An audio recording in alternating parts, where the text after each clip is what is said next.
Welcome to the Hive here in Morristown for tonight's JV matchup between the Eastern Hancock Royals and the Morristown Yellow Jackets. You're really quiet, Scott. All right, I will talk louder. How's that? There we go. Yeah, all right.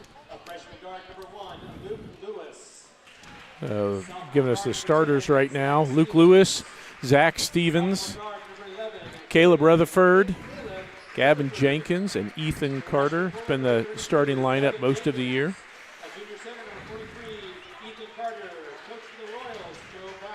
Thank you. And now let's stand up, clap our hands, stomp our feet for our Yellow Jackets. Sophomore guard number 3, Dylan Palmer. Dylan Palmer. Freshman guard number 22, Russ Klein. Russ Klein. Junior forward number 2, Braden Keithley. Braden Keithley. Junior forward number 35, Wyatt Hodgen. Wyatt Hodgen. And sophomore center number 54, Mason Bentley. And Mason Bentley for the Yellow Jackets. By the way, if you're watching at home, well, I guess you all would be watching at home. As you're watching at home, if you would, we started and then immediately had to stop because our internet situation. I'll tell you what, the people here at Morristown have been working for the last hour and 15 minutes just on trying to get us online here. And so I want to say thank you to them because we would not be on right now without them. All right. I'm working the clock down for you, Scott. Okay. Ethan Carter with the basket early on, assisted by Gavin Jenkins. Yeah, we got online about, 3 minutes ago? Yeah, something like that. And we're sitting in a kind of a tough place. We got a railing right in our view, so we'll do the best we can for you guys. So get it inside there. Yeah, it's Keithley. Keithley got it inside. Tied up there by Stevens. Jump ball will stay here with the Jackets.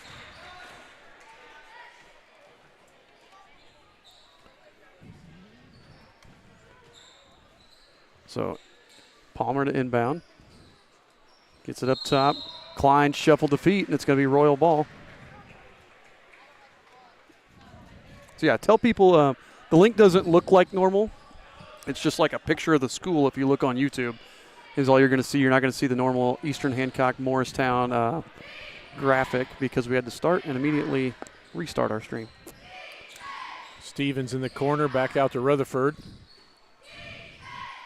Jenkins inside to Carter. Couldn't quite handle it. The bounce came up a little high. Oh, Klein nearly traveled again. Gets it over there. Palmer drives. Dishes over there. Was that Keithley put up the wild shot? No good. Rebounded by Ethan Carter. And Keithley's going to pick up the foul. That was on number 2, Braden Keithley, his first, the team's first. So 2-0 Royals here. 5:40 to go in the first quarter of this JV game.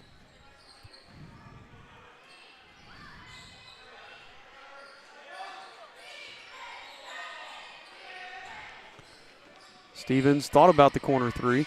Kicks it back out on top. Lewis over to Rutherford. It's kind of a very compact zone. It's making that entry from Gavin into Ethan a little tough. In and out, but nice tip out from Jenkins. They swing it around to Rutherford. Rutherford wants that shot. Decides to kick it over to Zach. Back around. Ooh, nearly stolen away. Good job there by the Royals to retain. Under 5 to go now here in the first quarter. We got extended so much last week when we were playing that with this zone a little more compacted, we're coming tighter, and that's why that pass was almost stolen. We're throwing it right around the arc with no space. Klein going to the basket on Lewis. Lewis cuts him off. But Jenkins playing defense in the corner. Back to Klein. You're still pretty quiet, Scott. Hello. You might just move your mic closer. Yeah, I'm trying. 3 on the way. Good there by Braden Keithley.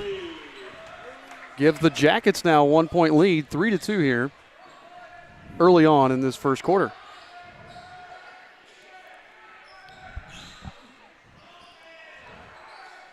Stevens, corner to Rutherford, 3 on the way. Air ball.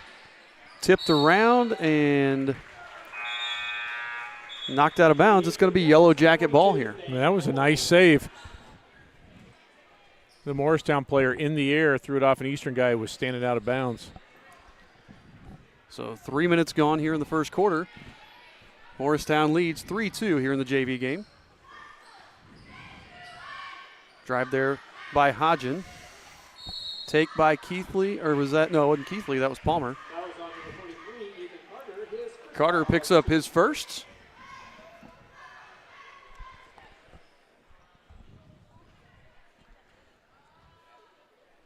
Now we have Palmer at the line. Missed the first one. By the way, one thing I will say, the roster is hard to read if we're slow on names because it's not in numerical order for the JV guys. So we do apologize. Palmer misses them both.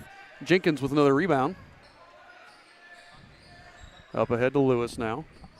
Lewis to Rutherford. Royals still trail by a point. And we've gotten some good looks from three. Like Stevens could take that three. Yeah. I think he missed that first one. He's got a little gun shy. Jenkins will rip it, though. Catch and rip from Gavin Jenkins. No good. Goes out of bounds into the Morristown cheerleaders. And we are now 3.5 minutes into the game, and each team with just one bucket. And for the Royals, like you said, we're getting shots. They're just not dropping it. Yellow Jackets, on the other end, have not had a lot of shots. Well, and Braden Keithley played last night, I believe it was him, just kind of looking at numbers in the game against Southwestern as Thane Cole goes to the basket for two more. They've had some injuries. They've been really bit by the injury bug, and he played in the varsity game and really played a nice game for them. So you may not see him play all four quarters here in the JV. Carter in the high post just being swarmed by a bunch of Jackets. Well done. Good. Oh, Carter blocked there by Keithley. Yep. Stays with it and finishes. Ethan Carter padding the stats and pulling us to within one. Yep, Ethan with all four of our points.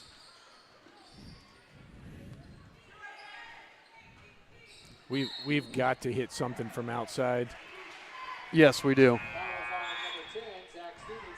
Because that's what they're giving us right now. They're packing everything in. We've got to hit one of those shots.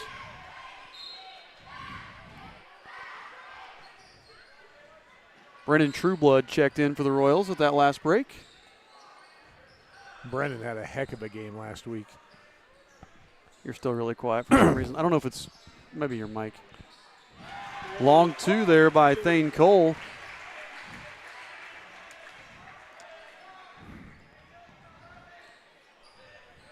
So 7-4 Yellow Jackets. I'll wait for you to talk again. Yep, here we go. Rutherford, long two, in and out. Rebound from Trueblood, back out to Stevens. Zach. Good pass inside from Carter. Nice. Trueblood gets the and one. Let's watch the replay here. And again, good ball movement here. And really, Trueblood, I'd like to see him just go straight up with that rather than taking that extra little confidence dribble, but it does get him the foul. And then he hits the free throw. And that's the first time we've really got him stretched out inside. So all tied up at 7, 1:51 to go here.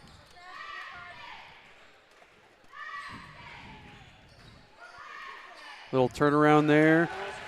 Klein for two more. Morristown retakes the lead, 9-7.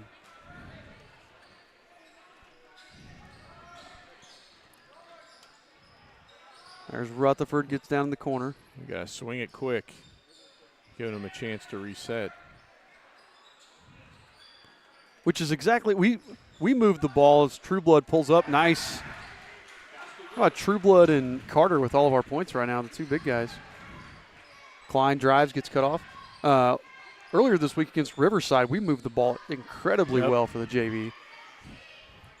And our passing, we're just catching and looking instead of knowing where that guy's going to be. Yeah, and I do think part of that is the way the defense was played, that Riverside was extended so much. That foul goes on Stevens, and Keithley's going to go to the line. Keithley's going to go to the line to shoot a pair. Under a minute left. Third foul on the Royals. Shouldn't come into play. And the Yellow Jackets are 0 of 3 from the line right now as Gavin Jenkins going to come back in for Zach Stevens. Yeah, you're right. 57 seconds, 55 seconds isn't going to – they hit the second. Nice shot there by Keithley. Gives Morristown back a 1-point lead, 10-9.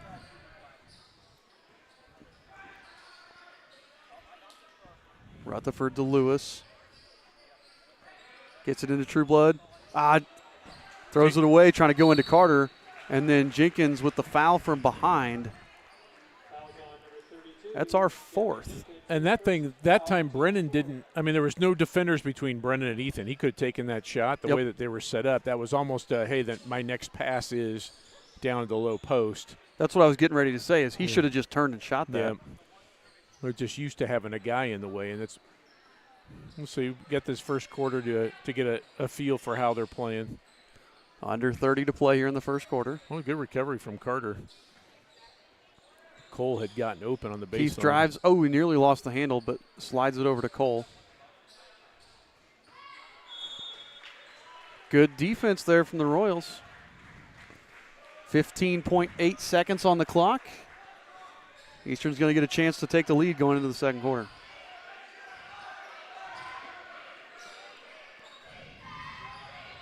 Carter turnaround, no. Palmer going the other way. Not going to get much of a chance. Keithley, half-court heave. That looked good from where we were at. Looked like he was going to bank that one in. So at the end of the first quarter, the score, Morristown 10, Eastern Hancock 9. This is the JV game, and you're listening to the Eastern Hancock Sports Network. I live in a rural area, and I am an electric and internet customer. One day I received a check in the mail, and I didn't really realize what it was for. Something that I really didn't realize, that I was getting money back for the services that they give to me, which is nice. Being local, you don't really see that from bigger companies. 9 Star is different than others. 9 Star is a different kind of company, and the difference is you. So thanks to our sponsor in 9 Star. A good first quarter here for the Royals. And like I said, we're about to see, is Keithley sitting down there? No, he is not going to be in here to start this quarter. And again, that injury bug for them at the varsity level. I know they had a couple starters out last night, so, and he played really well last night for them in varsity, so we may only see him for a quarter or two. Yeah, they got a huge JV team. Yes, they do.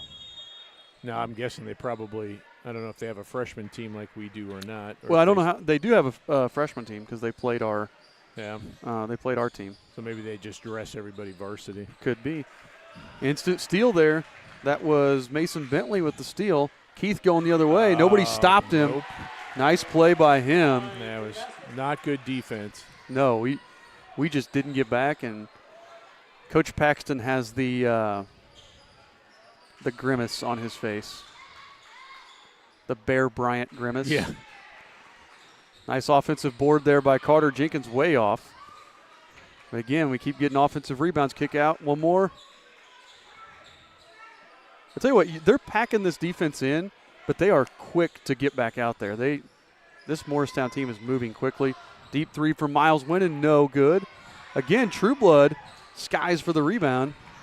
Is that our third offensive rebound this possession? And then another steal there by Bentley. I do love Trueblood's activity underneath. Cole, no good. And there Trueblood, I don't think he saw the shot go up. No, he didn't react like he did.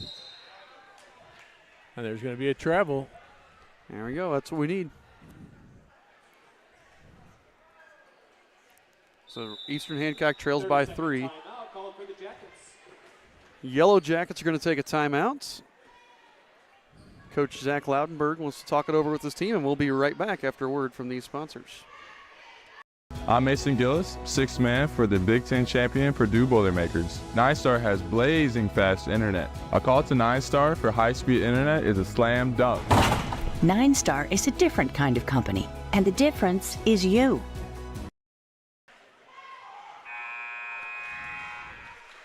It is homecoming here tonight at Morristown. So this gym, normally we're the only ones here until about 15 minutes before the JV game starts. And this gym there was people sitting all over the place just 45 minutes before the JV game ever tipped off.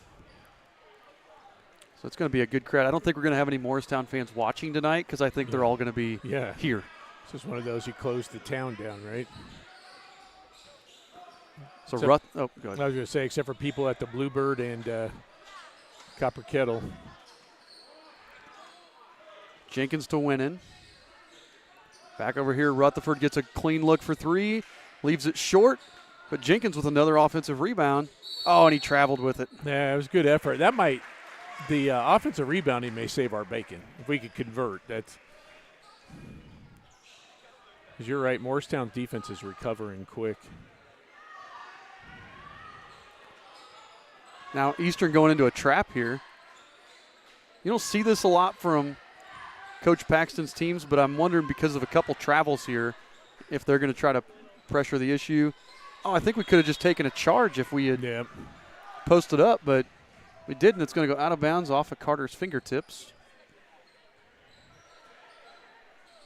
And again, if you had Ethan Carter and Brendan Trueblood with all of our points at this point on your bingo board, you are doing good tonight. You got them on the I don't know what do you call it when you have a couple things bet all at the same time. A parlay. Yeah. And I was going to say in horse race, I know it's like the Quinella or something, but it'd be a heck of a parlay. Get it inside the Bentley, and it's stolen away by Trueblood. Yep, that was good defense. Brennan slid down, cut off the pass. So Rutherford now gets the ball across the timeline. Looking for something over here to Miles Winnan. 4.5 minutes to go here. Trueblood over to Winnan, gets deflected, but Miles recovers the ball. Rutherford finds Miles. Corner three from Winnan. Too strong. Oh, I thought we could have got there. What was that? Cole that did a nice job of boxing out Gavin Jenkins there at the last second. Lewis is going to come back in for Rutherford. We just need a spark right now. Yeah, we just can't get anything consistent. Morristown can't either, and I don't know if this has been a good game, but it has been very competitive. Well, both teams are really, I think, playing well on defense. As I say that, and then that was Dalton McMichael with the basket.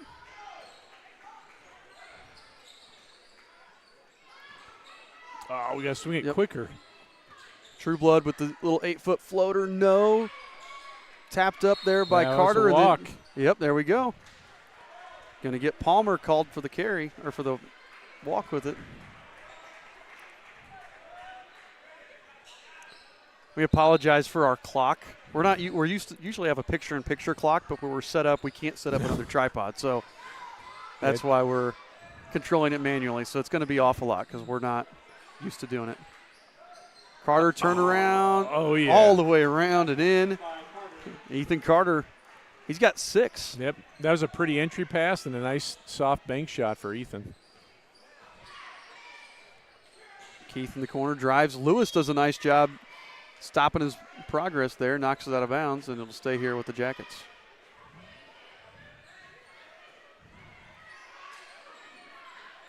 Bentley in the corner.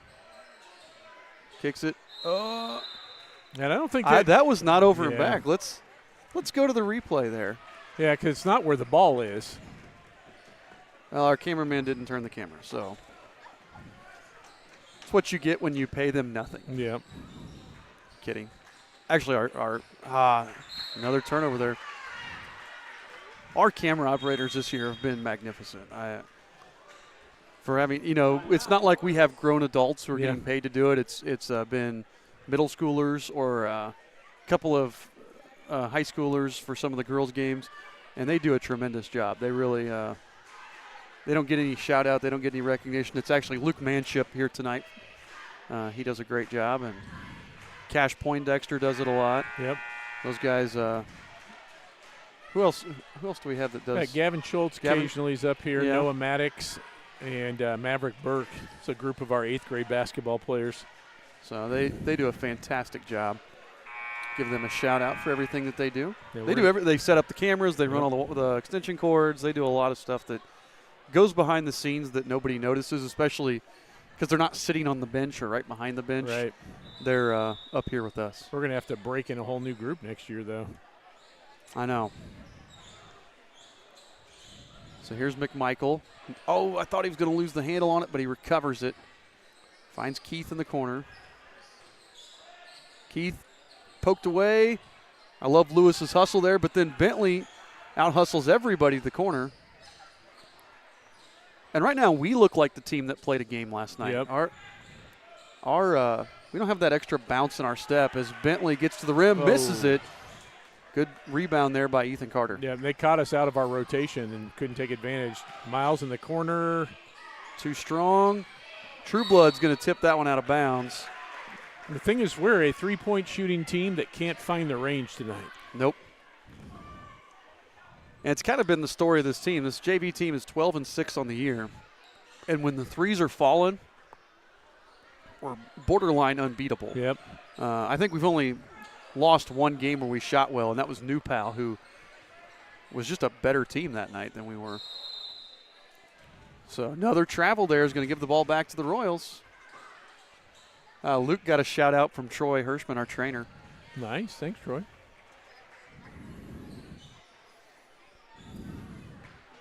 Best trainer in high school sports. I'm not going to argue that.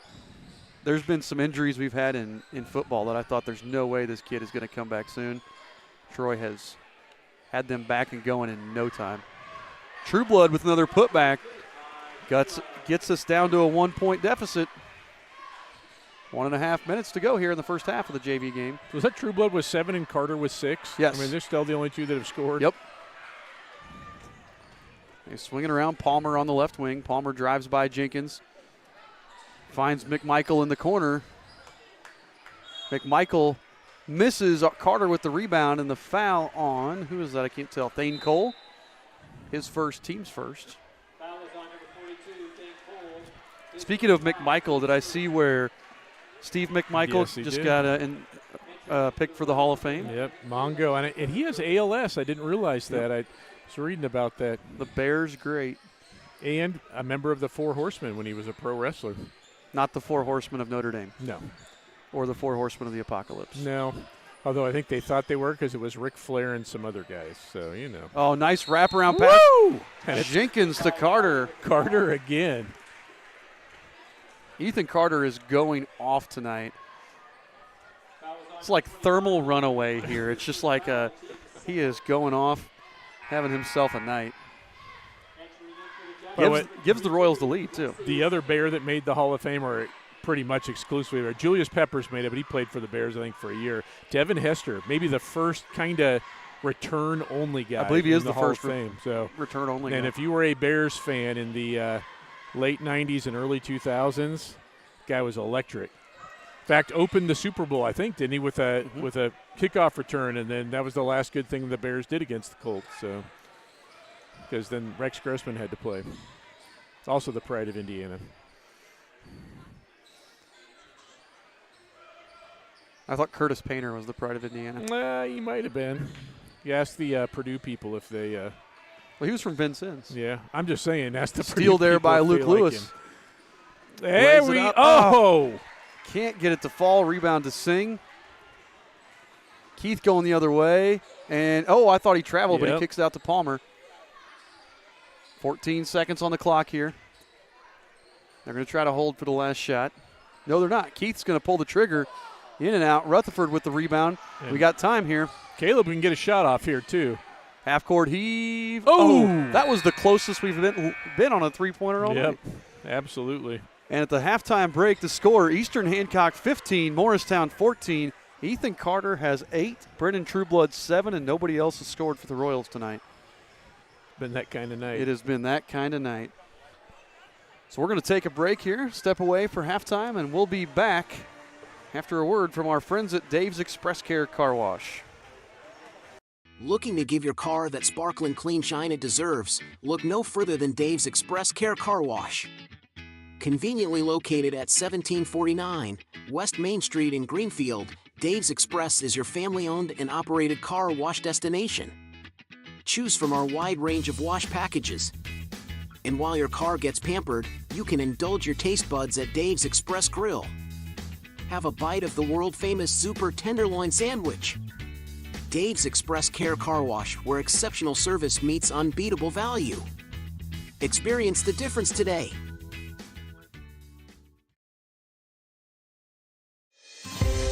In high school sports, there are some things more important than winning. Like helping student athletes build character, become better people, and prepare for life. I'm Brian Lewis. And I'm Chris Kaufman. We're both assistant commissioners of the IHSAA. And we believe the purpose of high school sports is much greater than what the scoreboard says. It's about teaching. It's about growth. It's about developing the whole person, not just the athlete. That's our number one priority. Every sport, every student athlete, every day. Let's champion what we believe in. Like learning, like character, like integrity. If you support the mission of high school sports and the life lessons they teach, then buy a ticket to your high school's athletic events. Join us in being a champion of high school sports. This is what we do. This is what we believe. This is your IHSAA. We all need to eat more vegetables, but we run into the same problems every time we go to eat them. Carrots and peas just have no flavor. Beans and Brussels sprouts have side effects that will send children running in fear. But there is one vegetable that everyone loves. It's corn. And when it comes to corn, there's only one name to trust: Paxton Farms. Paxton Farms sweet corn has been your go-to source of corn in Hancock County for years. So head on down and grab some. And when you think of corn, think Paxton Farms. It's time for the Commissioner's Corner, an exclusive weekly conversation about Indiana high school sports with the Commissioner of the IHSAA, Paul Neidig. Now for an up-to-the-minute report about what's happening in the constantly changing world of high school sports, here's Coach Bob Lovell with Commissioner Paul Neidig. Welcome back, everyone. This is our weekly conversation with Paul Neidig, the Commissioner of the IHSAA. It's an extremely busy time, high school sports in our state. We are getting ready to crown our first champion in the winter sports schedule this very, very soon. Girls swimming coming up this weekend, correct? That's right, Coach. We'll be at the beautiful Auditorium this weekend. Where world champions have been crowned many, many times, the home of Indiana's Olympians and others. But girls swimming, we'll be there this Friday night and Saturday. And actually, Coach, it's the 50th anniversary this year of our girls swimming state championship. So, as I think the story goes, that Carmel will be looking to defend once again, and they have a strong team as they always do. It's the quality of swimming in this state. We have kids that will be actually swimming for national records, and we'll do that with the girls this week, and in 2 weeks we'll do it with the boys. I mean, world-level athletes swim at our high school meet every year, and so it's going to be a great weekend. Also, we got wrestling semi-states. We're getting closer to being down in Evansville for the championships in wrestling. First time down there. And I'm assuming right now people are just beyond excited about the prospects of the wrestling championship in not too many days. Oh, they are. And, Evansville's my hometown. And, Poseville's my hometown, but Evansville's where I live, and it's that community is excited.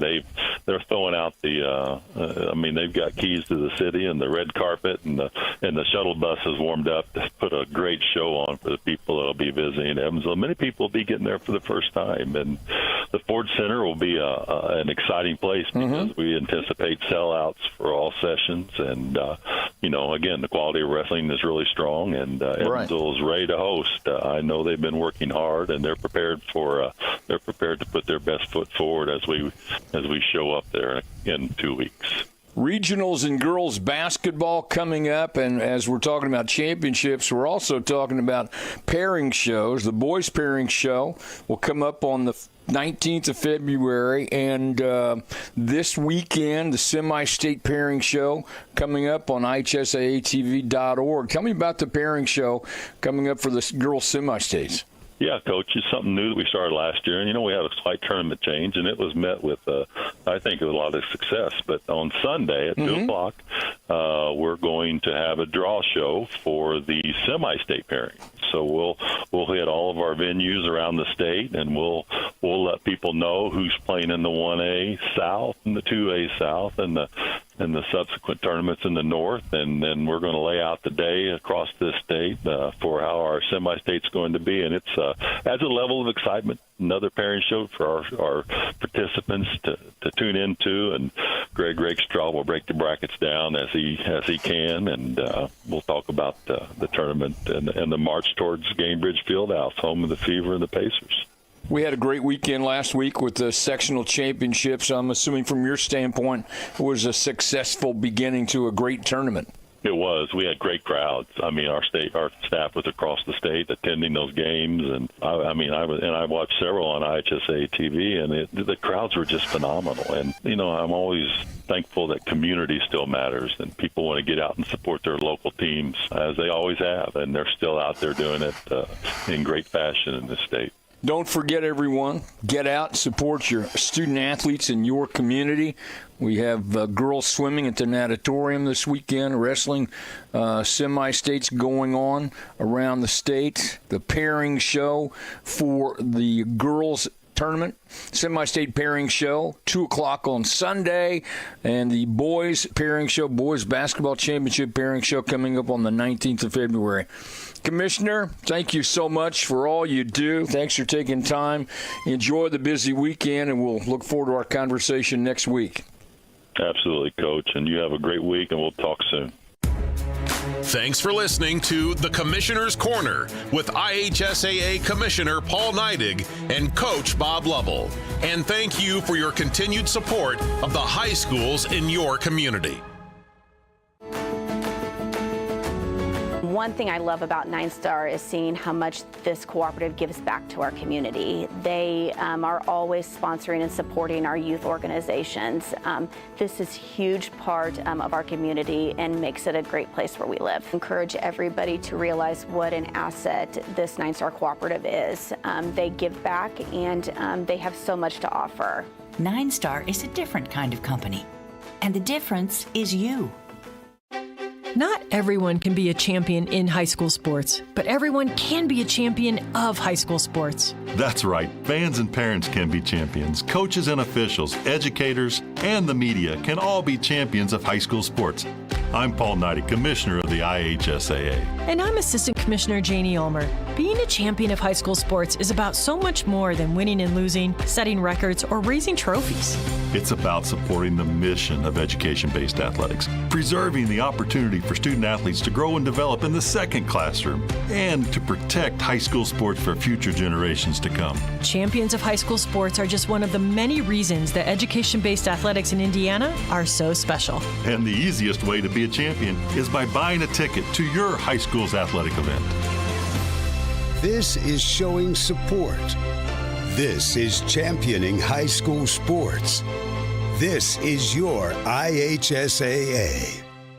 I'm Mason Gillis, sixth man for the Big Ten champion Purdue Boilermakers. I know what a winning team looks like, and that includes hard work and dedication. Just like the team at Nine Star Connect. Nine Star's hardworking and dedicated team provides Central Indiana with high-speed internet. And if something's not working, or you might just need a little help getting set up, their support staff will be there for you 24/7. Now that dedication. A call to Nine Star for high-speed internet is a slam dunk. Nine Star is a different kind of company, and the difference is you.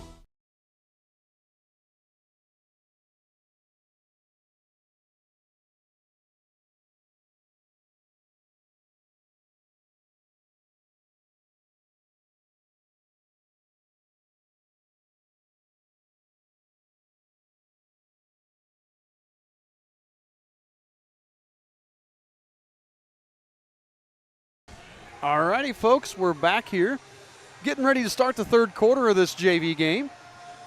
Eastern Hancock Royals lead the Morristown Yellow Jackets 15-14. Looks like the Jackets are going to have Mason Bentley, Rustin Klein. What do we have here? We have Wyatt Hodgen. Trying to see who else is coming out on the floor. Colton Cavaletto. And who did I miss? They only have, who am I missing? Palmer. Dylan Palmer. Royals have Lewis, Jenkins, Rutherford, Stevens, and Carter. There's Cavaletto with the ball in the wing. Up top. He's swinging around there. Back to Cavaletto in the corner. Palmer with it. Palmer looks like he wants to get a shot if he can get a good look.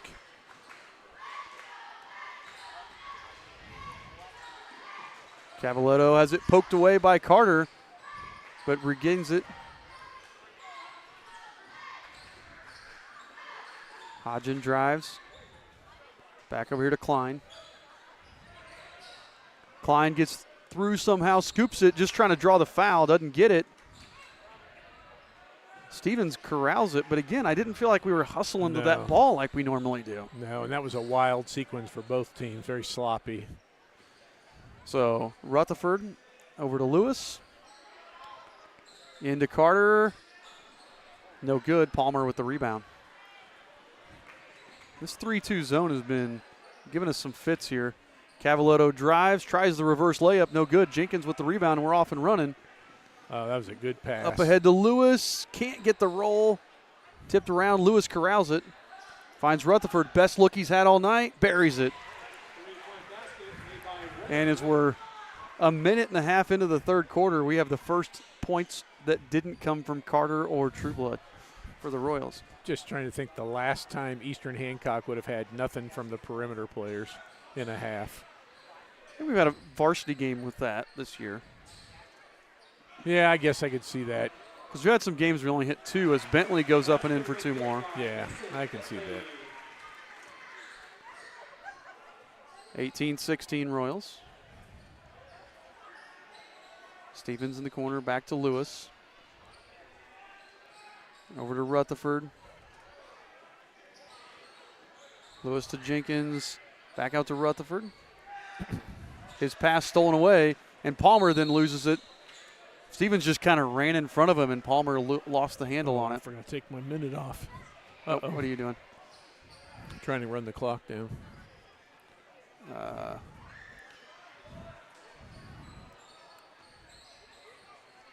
Lewis to Stevens on the right, back to Lewis up top, inside to Jenkins in the high post, out to Stevens in the corner, and they're going to call it 3 seconds in the key. I'm going to fix the clock for you. Yep.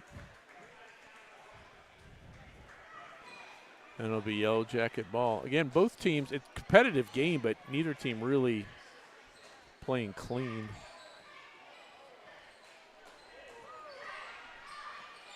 Thank you. Yep. Oh, that was the softest foul. Carter's going to pick up his second.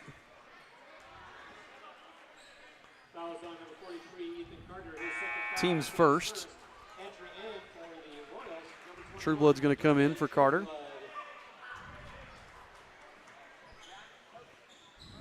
Palmer can't find anybody. Finally gets it to Klein. Klein stuck in the corner and stolen away there by Lewis. Up ahead to Stevens. Rolls it in. That was nice. His first points of the game. Eastern Hancock lead is back up to 4 with just over 4 minutes to go here in the third. Cavaletto has it stolen right in front of him.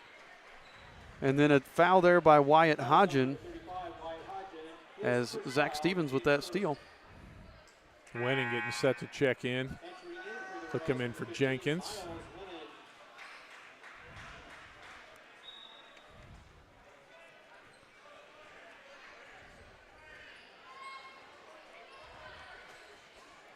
Stevens to Lewis to Rutherford.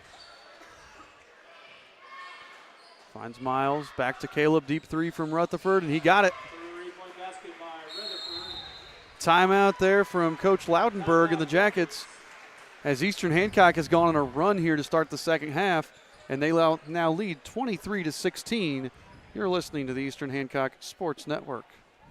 Discover the taste of summer at Paxton Farms Sweet Corn. Located just north of Maxwell, 2 miles west of State Road 9 on 600 North. Our sweet corn is handpicked, bringing sunshine to every bite. But that's not all. Capture picturesque memories in our fields of vibrant sunflowers, perfect for photos. Bring the joy of Paxton Farms sweet corn to your summer gatherings. Visit us today and experience the sweetness that keeps people coming back for more. Find us on Facebook, Paxton Farms Sweet Corn. Paxton Farms Sweet Corn, the sweetest taste of summer. All right, full court pressure here. Klein being harassed by Lewis. Yeah. Now, Excuse me, ma'am. Thank you. sorry. Klein spin move into the lane, gets bumped by Lewis. Oh, they're going to say it was a jump ball. And that's going to go back to Eastern Hancock. Nice job. Lewis has been the guy that has just kind of kept the energy up the entire time. His defensive pressure has been excellent. His hands getting the hand in there, not fouling, but you know, getting the jump ball. He's been really good. Winning back to Lewis. One more. We had Stevens in the corner if we looked at him. Winning gets around Cavaletto. Over Bentley, no, and Bentley pulls down another rebound. Klein pulls it back out. Eastern Hancock leads by 7 with under 3 minutes to go here in the third.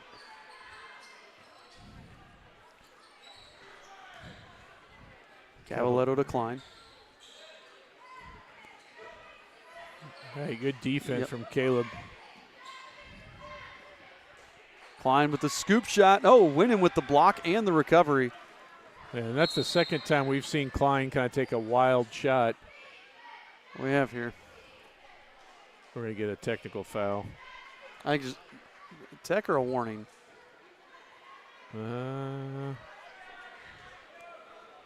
It's interesting. I think it's a warning to stay in the coach's box. Yeah, and that's disappointing because we were off and going. Yeah, and coach was complaining. I'm sure he thought that his guy got fouled. Klein did, but Klein not helping himself by going in with a acrobatic shot. You got to go up like a real shot. Draw the foul. Rutherford, another deep three. Off the mark on that one. Nice job by Stevens to tip it away, but it does come down to Hodgen. Palmer over to Cavaletto. He thought about it. Tips it over. Lewis knocks it out of bounds. And it'll stay here with the Yellow Jackets. 2 minutes on the nose here in the third quarter.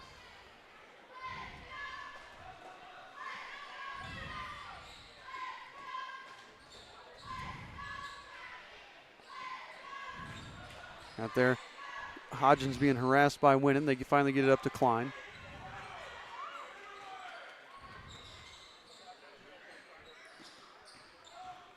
We've really stepped up our defensive intensity in this quarter. Well, they've only scored 2 points this quarter. It was 15-14 at the half. We're just moving better like that, right? Recovering.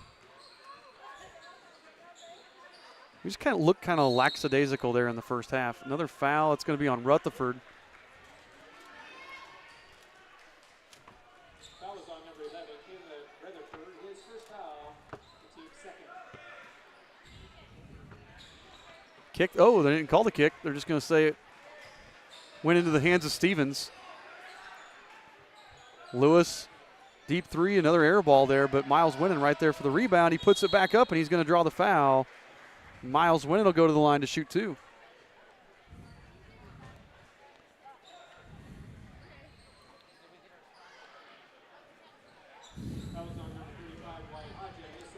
That foul went on Hodgen, his second, team's second. Doesn't look like fouls are going to come into play here. Nobody in foul trouble and nobody near the bonus right now.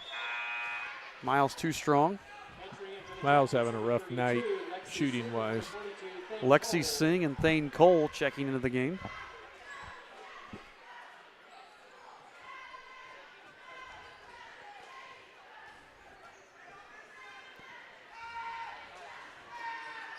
Miles' second one's good for his first point of the game.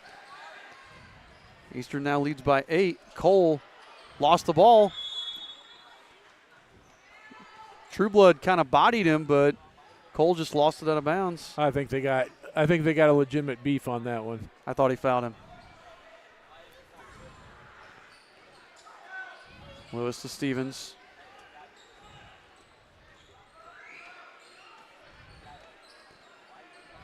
See, a minute to go. Inside out, went in for three. Another. That's our third air ball of the night for the Yeah. JV. I had that same problem against Cowan. We didn't call that game, but I was watching it. Trueblood pokes it away. Cole then gets fouled by Lewis with 43 seconds left here in the third quarter. Lewis, his first foul, the team's third.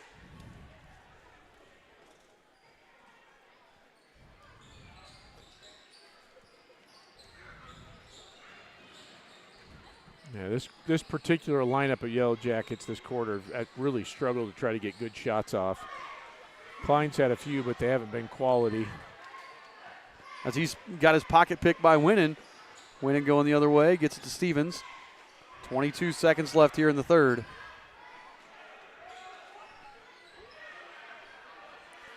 Got Zach in the corner if they want. I think they're going to hold for the last. Not really. Trueblood, scoop shot, no good, but he's going to get fouled. He'll go to the line to shoot two. Is that going to be Lexi Singh with the foul? Yep. Fouls on number 32, Lexi Singh, his first foul, the team's third. So Trueblood at the line to shoot two. Oh, gets the soft bounce off the back of the rim.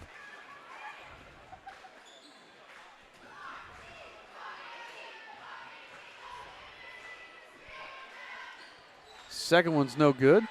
Rebounded by Hodgen. Stevens pokes it out of bounds with 5.5 on the clock.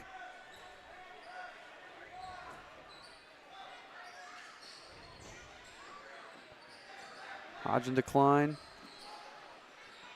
Klein's heave a little too early and a little too short there. And that one's going to go out of bounds. It'll be Morristown ball when we return for the fourth quarter.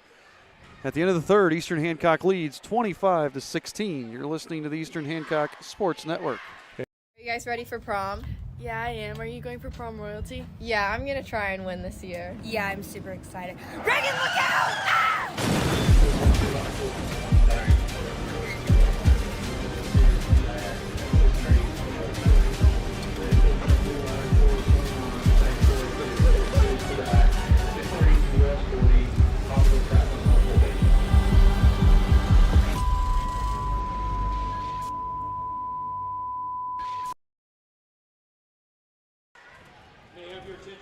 Thank you to our sponsor and NASA for sponsoring Eastern Hancock Sports Network. So that was a great defensive quarter there. Well, great quarter both ways. Yep. Outscored the Yellow Jackets 10-2 in that quarter. As we came in with a 15-14 lead, and now we'll go into the fourth with a 25-16 lead.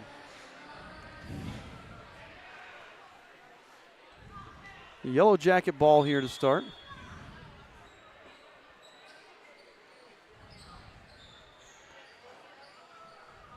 Going to be Klein in the backcourt with Luke all over him.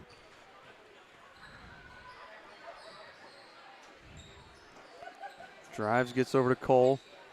With Singh. Back to Klein. In the corner to Palmer. Cole hands back off to Palmer. But again, Luke Lewis just rips it away and then throws it up ahead. And what a play there by Wyatt Hodgen. Yeah, Hodgen did a nice job intercepting that pass. Now it's going to go out of bounds. Maybe? No? Singh saves it right back to Hodgen. A really good effort by Hodgen. Palmer now drives. Back to Hodgen. Deep three from Klein. Missed it, and then there's Ethan Carter for the rebound. And Klein was right on the money there. He just left it short. Yep. Didn't get quite enough arc on his shot. We've been doing a little bit of everything handling the ball, so he may have some tired legs. Yeah. Carter, turnaround, no. Cole's going to grab the rebound, and Carter's going to get rung up for his third. Ethan Carter, his third foul, the team's first. Entering in for the Royals, number 32, Gavin Jenkins. Jenkins comes in for Carter.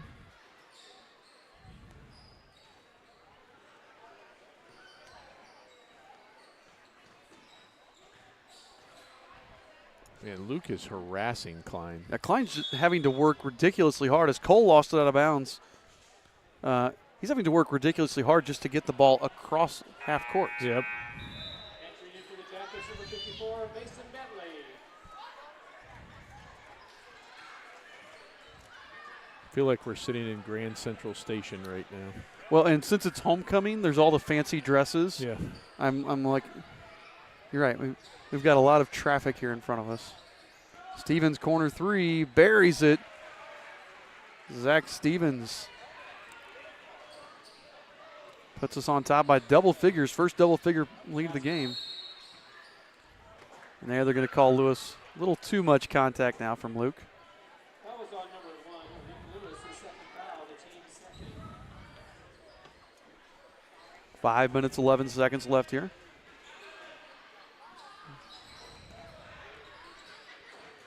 Klein. Step through, leaves it short, went in there for the rebound. That might be his best look.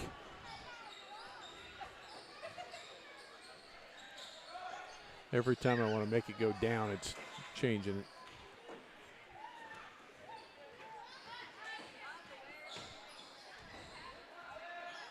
Klein back out to Palmer.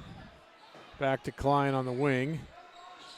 Lewis in his hip pocket. Singh, Palmer. Going to be a little floater. No, Palmer gets his own rebound. Hodgins. Or Bentley, sorry. Oh, that one. Russ Klein hits it from straight on. Only the second Yellow Jacket basket this half.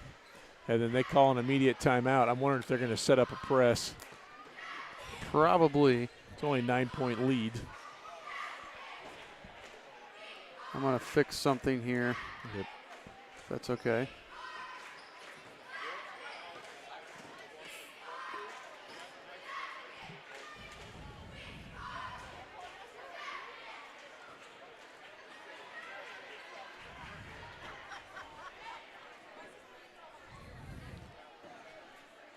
So 4:25 to go. It's been pretty much all Royals here in the second half after a hotly contested first half. That's just Ethan Carter and Brennan Trueblood score for the Royals. Opened up a little bit in the second half. Rutherford with a couple of threes. Stevens just hit a three, and so it's kind of going from there. But your Royals, JV Royals, doing a nice job staying the course, even though everything hasn't been easy.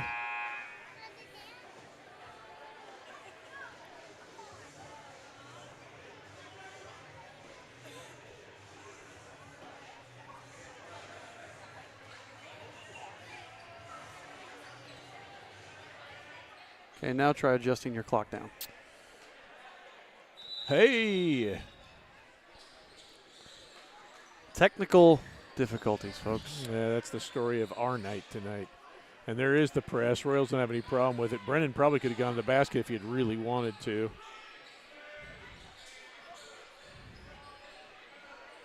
Jenkins squares up the three. Oh, in and out. Nope. Although it goes out of bounds off the Yellow Jackets.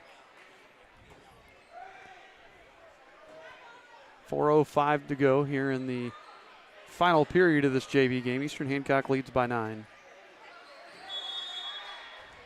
Good active hands there by Palmer. He ties up Trueblood, but it'll stay right here with Eastern Hancock.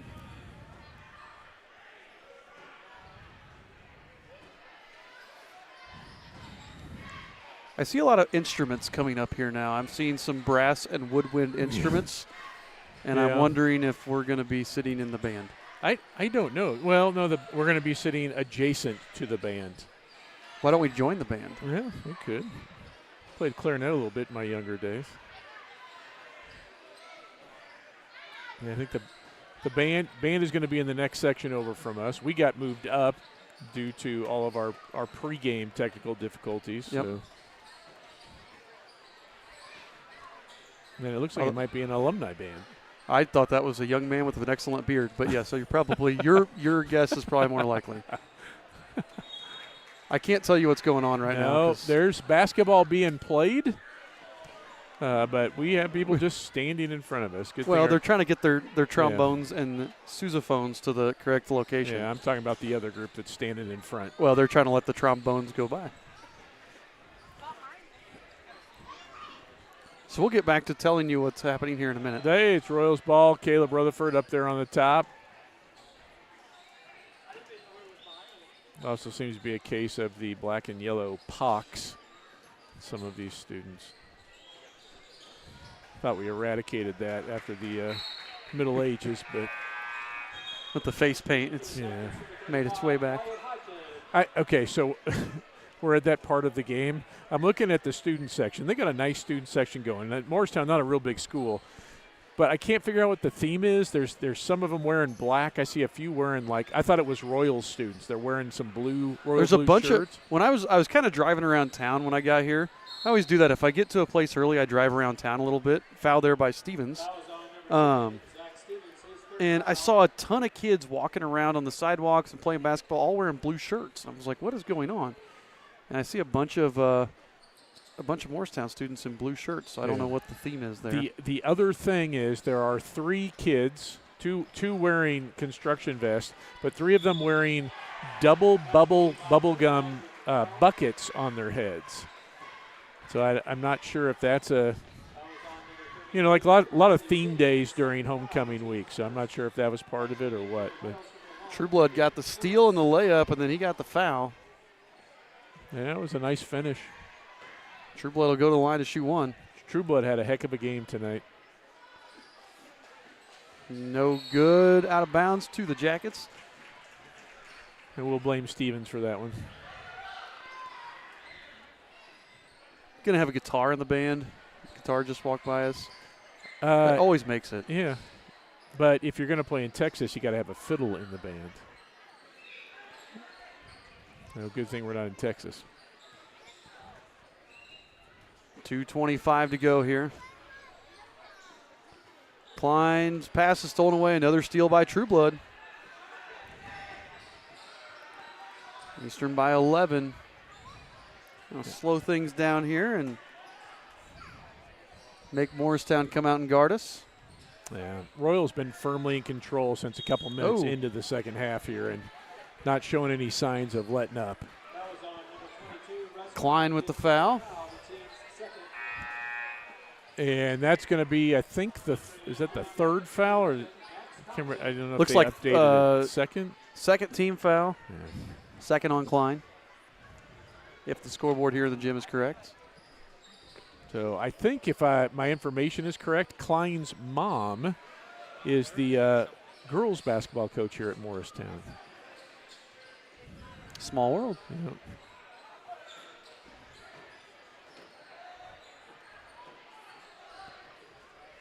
Swinging around, get Rutherford in the corner. Nothing there. Back up top to Lewis. 3 on the way from Luke Lewis. Too strong, but Trueblood right there for the rebound putback. No good. It's going to go off the leg of Wyatt Hodgen out of bounds and stay right here with Eastern Hancock.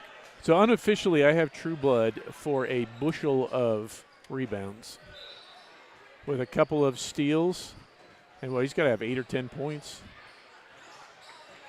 We had 7 in the first half alone. Yeah, so really good all-around game from Brennan Youngblood Trueblood tonight. Miles can't get it to finish at the rim, but there's that man again.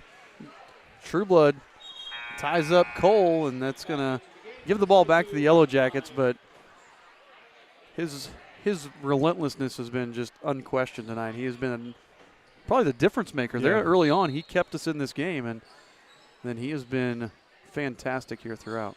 I will agree. He's done a really good job, and Brennan's not the kind of kid that would tell you about it either. No. So we got to sing his praises. Minute 21 left here. Royals by 11.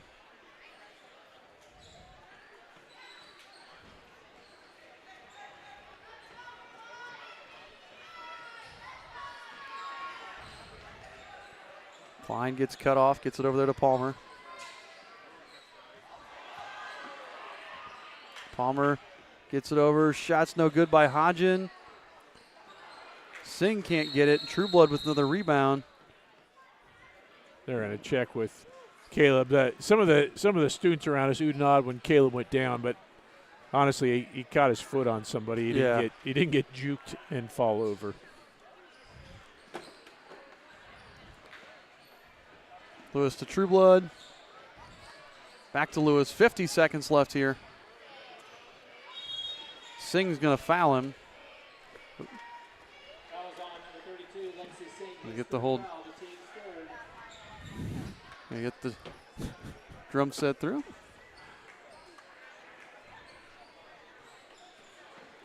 And the ever-important cooler is coming.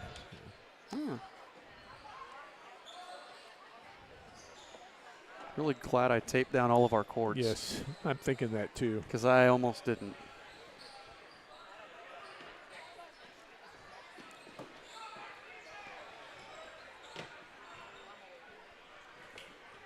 It's like Morristown's going to try to finish here without fouling, although Stevens drives in, dishes to Winnan. It has not been Miles Winnan's night. Trueblood again knocks it away right into the hands of Rutherford, and that's going to do it. A low-scoring affair here. Coach Paxton looking over him. Looks like he's much happier this half than he was there in the first. So Eastern Hancock's going to come away with this victory, 30-19 over the Morristown Yellow Jackets. The Royals will move to 13-6 on the season. Here's the crazy thing.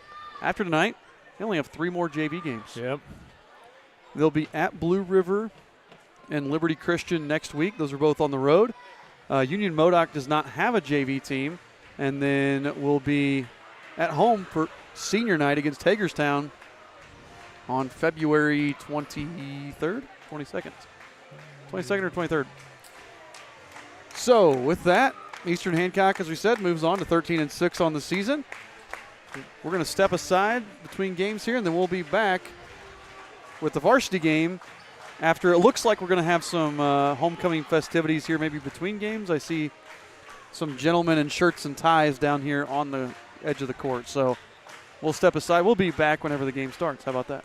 Sounds good. One thing I love about Nine Star is seeing how much this cooperative gives back to our community. They are always sponsoring and supporting our youth organizations. This is a huge part of our community and makes it a great place where we live. Encourage everybody to realize what an asset this Nine Star cooperative is. They give back and they have so much to offer.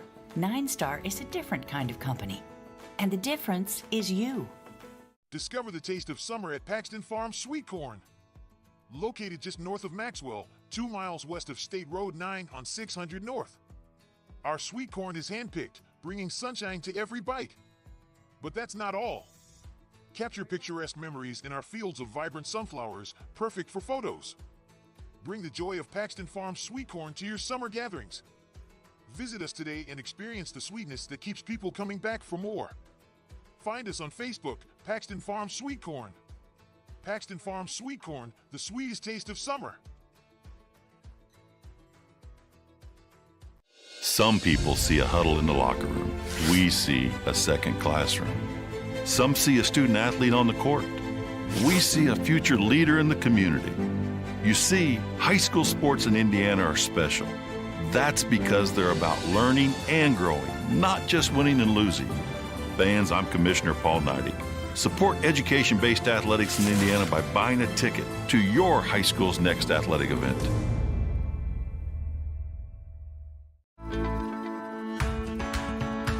Nine Star is very focused on customer and member care, focused on making sure that however we communicate with the member and customer is how they want to communicate. You know, sometimes we're the one person that they speak to in a day, and you want that conversation to be happy and pleasant. As a nonprofit co-op, we're focused on providing the best service we can for our members. Nine Star is a different kind of company, and the difference is you.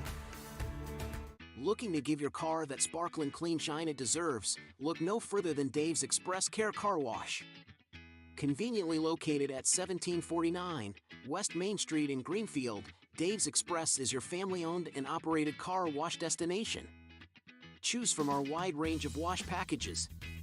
And while your car gets pampered, you can indulge your taste buds at Dave's Express Grill.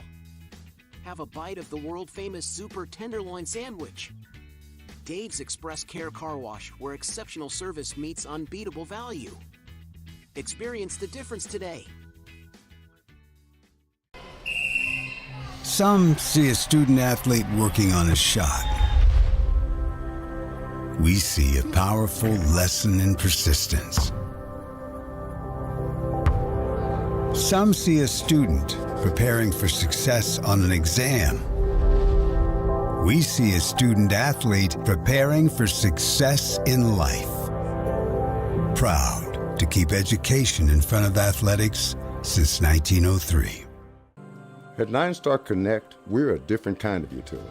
We're a nonprofit cooperative owned by our members. We have a local 24/7, 365 support center. At 9-Star Connect, we're a different kind of company, and the difference is you. Attention car owners. Has your vehicle seen better days? Introducing Dents Automotive, your go-to solution for those unsightly dents and dings. Our expert technicians use state-of-the-art techniques to restore your car's beauty like magic. Whether it's a minor ding or a pesky dent, we've got you covered. With years of experience and a passion for perfection, we'll have your car looking like new in no time. Don't let dents cramp your style. Visit Dents Automotive today and drive away with a smile. Your car deserves the best.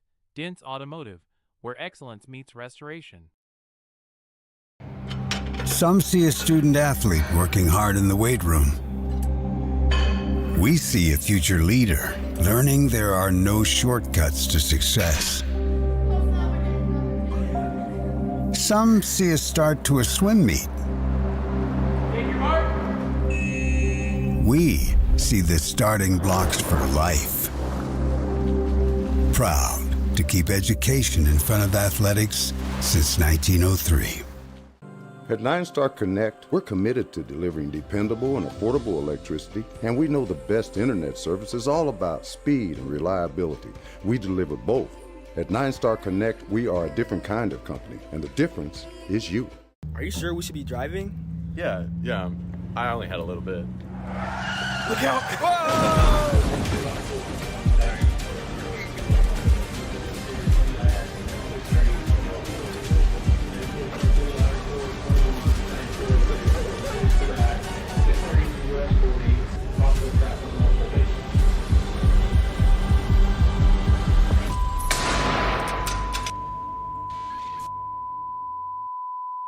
Becoming a licensed sports official is a great way to make a positive difference in the community and support the over 160,000 Indiana student athletes that participate across 22 IHSAA sports.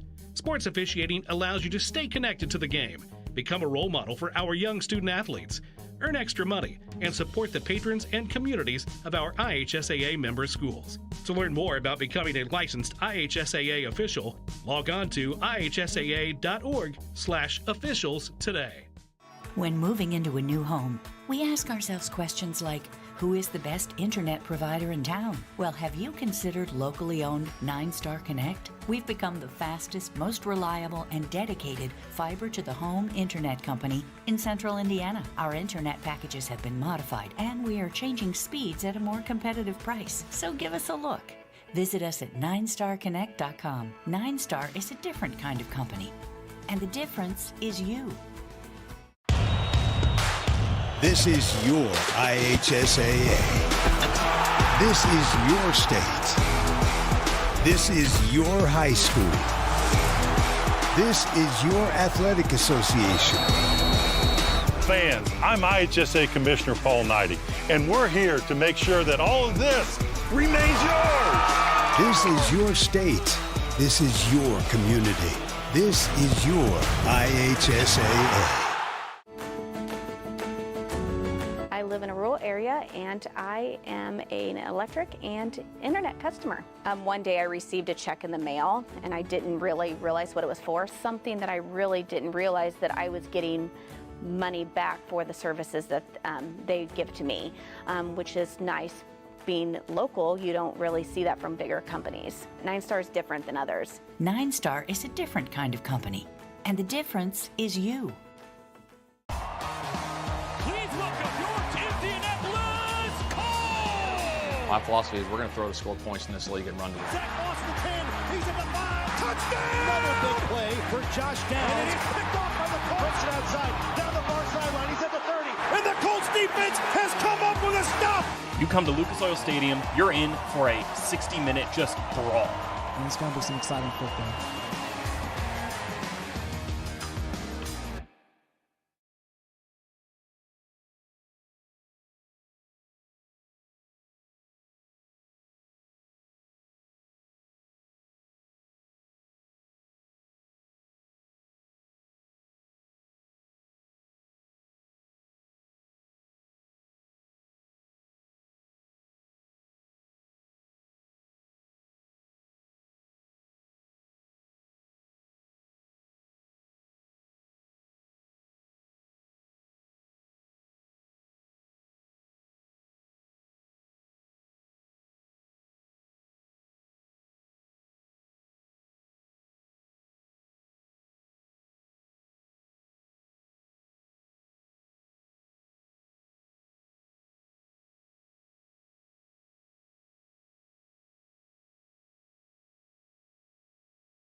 The 2024. One thing I love about 9-Star is seeing how much this cooperative gives back to our community. They are always sponsoring and supporting our youth organizations. This is a huge part of our community and makes it a great place where we live. Encourage everybody to realize what an asset this 9-Star cooperative is. They give back and they have so much to offer. 9-Star is a different kind of company, and the difference is you. Discover the taste of summer at Paxton Farm Sweet Corn. Located just north of Maxwell, 2 miles west of State Road 9 on 600 North. Our sweet corn is handpicked, bringing sunshine to every bite. But that's not all. Capture picturesque memories in our fields of vibrant sunflowers, perfect for photos. Bring the joy of Paxton Farm Sweet Corn to your summer gatherings. Visit us today and experience the sweetness that keeps people coming back for more. Find us on Facebook, Paxton Farm Sweet Corn. Paxton Farm Sweet Corn, the sweetest taste of summer. Some people see a huddle in the locker room. We see a second classroom. Some see a student athlete on the court. We see a future leader in the community. You see, high school sports in Indiana are special. That's because they're about learning and growing, not just winning and losing. Fans, I'm Commissioner Paul Neidig. Support education-based athletics in Indiana by buying a ticket to your high school's next athletic event.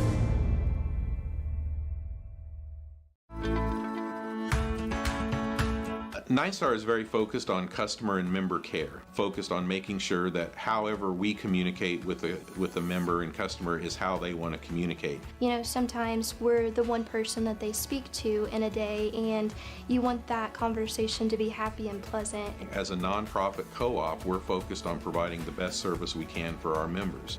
9-Star is a different kind of company, and the difference is you.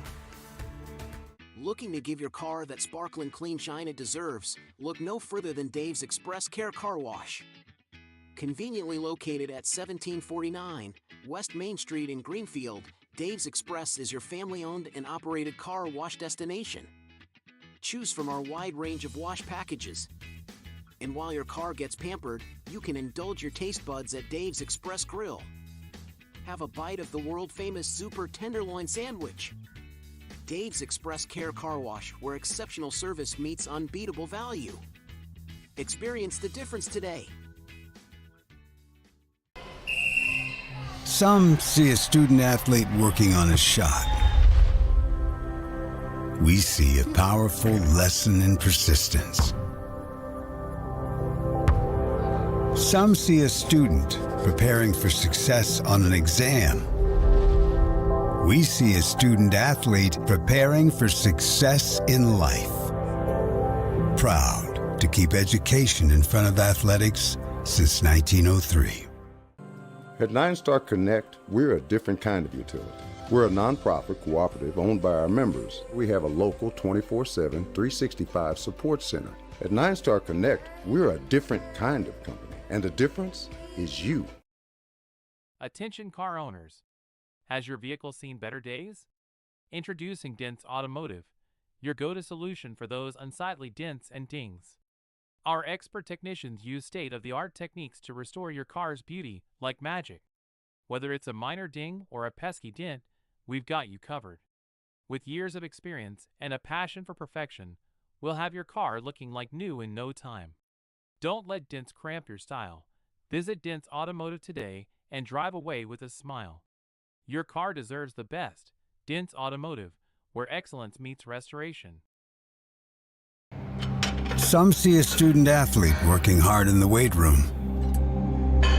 We see a future leader learning there are no shortcuts to success. Some see a start to a swim meet. We see the starting blocks for life. Proud to keep education in front of athletics since 1903. At 9-Star Connect, we're committed to delivering dependable and affordable electricity, and we know the best internet service is all about speed and reliability. We deliver both. At 9-Star Connect, we are a different kind of company, and the difference is you. Are you sure we should be driving? Yeah. I only had a little bit. Look out! Whoa!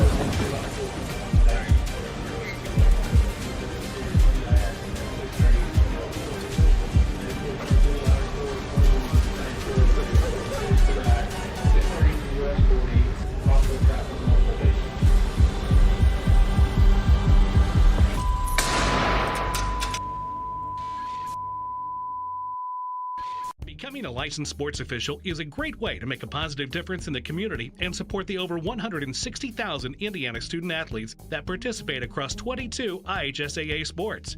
Sports officiating allows you to stay connected to the game, become a role model for our young student athletes, earn extra money, and support the patrons and communities of our IHSAA member schools. To learn more about becoming a licensed IHSAA official, log on to ihsaa.org/officials today.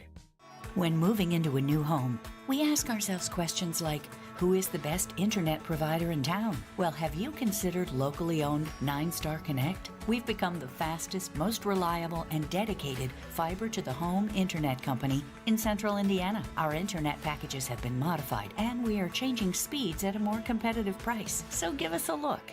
Visit us at 9starconnect.com. 9-Star is a different kind of company, and the difference is you. This is your IHSAA. This is your state. This is your high school. This is your athletic association.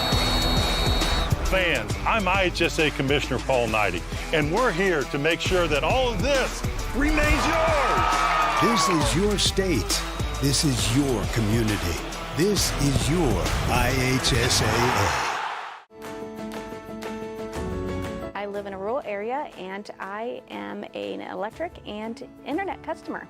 One day I received a check in the mail and I didn't really realize what it was for. Something that I really didn't realize, that I was getting money back for the services that they give to me, which is nice.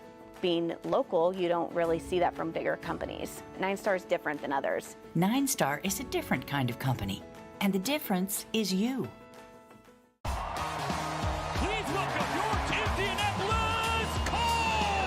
My philosophy is we're going to throw the score points in this league and run to the Zach Moss at the 10. He's at the 5. Touchdown! Another big play for Josh Downs. And he's picked off by the Colts. Puts it outside. Down the far sideline. He's at the 30. And the Colts defense has come up with a stop. You come to Lucas Oil Stadium, you're in for a 60-minute just brawl. And it's going to be some exciting football.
One thing I love about 9-Star is seeing how much this cooperative gives back to our community. They are always sponsoring and supporting our youth organizations.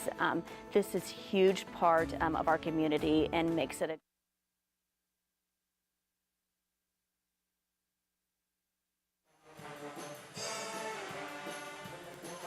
a Audio test. Oh, Scott? Sounds good. I need you to talk too. Yep. You keep talking while I do the audio test. Welcome to the Hive in Morristown, Indiana, home of the Yellow Jackets. Hello. Welcome here to Eastern Hancock Royals will take on the Morristown Yellow Jackets. It's an interesting fact. The last two principals of Morristown High School have been teachers at Eastern Hancock. Yes, they have. Sorry, we're trying to hear ourselves and hope that you can hear us without picking up the band. As incredible as the band is, we're trying to eliminate some of the background noise there. Yeah, they do sound good, that's for sure.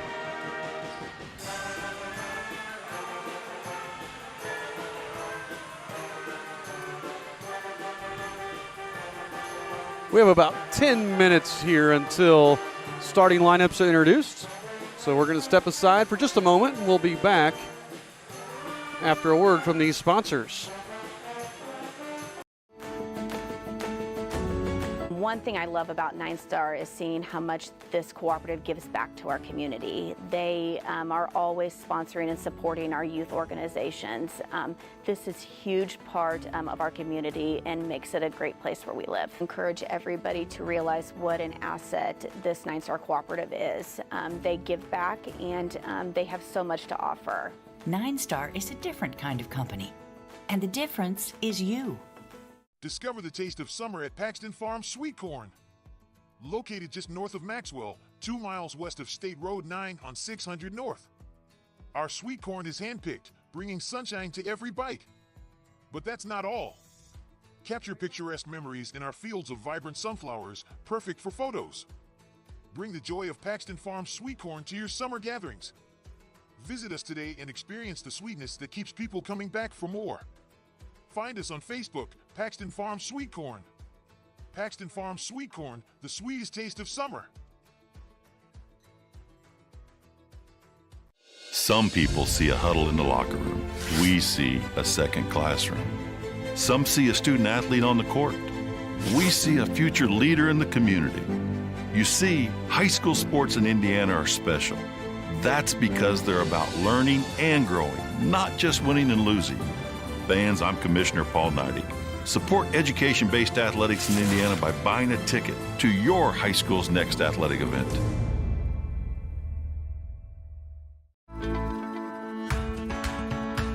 9-Star is very focused on customer and member care, focused on making sure that however we communicate with the member and customer is how they want to communicate. You know, sometimes we're the one person that they speak to in a day, and you want that conversation to be happy and pleasant. As a nonprofit co-op, we're focused on providing the best service we can for our members. 9-Star is a different kind of company, and the difference is you. Looking to give your car that sparkling clean shine it deserves? Look no further than Dave's Express Care Car Wash. Conveniently located at 1749 West Main Street in Greenfield, Dave's Express is your family-owned and operated car wash destination. Choose from our wide range of wash packages. And while your car gets pampered, you can indulge your taste buds at Dave's Express Grill. Have a bite of the world-famous Super Tenderloin Sandwich. Dave's Express Care Car Wash, where exceptional service meets unbeatable value. Experience the difference today. Some see a student athlete working on a shot. We see a powerful lesson in persistence. Some see a student preparing for success on an exam. We see a student athlete preparing for success in life. Proud to keep education in front of athletics since 1903. At 9-Star Connect, we're a different kind of utility. We're a nonprofit cooperative owned by our members. We have a local 24/7, 365 support center. At 9-Star Connect, we're a different kind of company, and the difference is you. Attention car owners. Has your vehicle seen better days? Introducing Dents Automotive, your go-to solution for those unsightly dents and dings. Our expert technicians use state-of-the-art techniques to restore your car's beauty like magic. Whether it's a minor ding or a pesky dent, we've got you covered. With years of experience and a passion for perfection, we'll have your car looking like new in no time. Don't let dents cramp your style. Visit Dents Automotive today and drive away with a smile. Your car deserves the best. Dents Automotive, where excellence meets restoration. Some see a student athlete working hard in the weight room. We see a future leader learning there are no shortcuts to success. Some see a start to a swim meet. We see the starting blocks for life. Proud to keep education in front of athletics since 1903. At 9-Star Connect, we're committed to delivering dependable and affordable electricity, and we know the best internet service is all about speed and reliability. We deliver both. At 9-Star Connect, we are a different kind of company, and the difference is you. Are you sure we should be driving? Yeah, I only had a little bit. Look out! Whoa!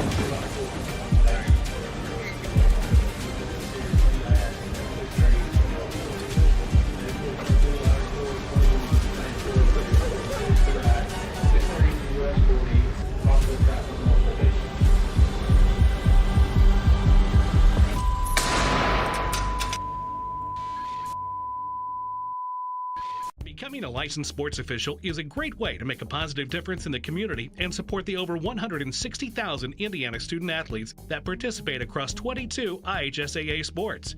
Sports officiating allows you to stay connected to the game, become a role model for our young student athletes, earn extra money, and support the patrons and communities of our IHSAA member schools. To learn more about becoming a licensed IHSAA official, log on to ihsaa.org/officials today.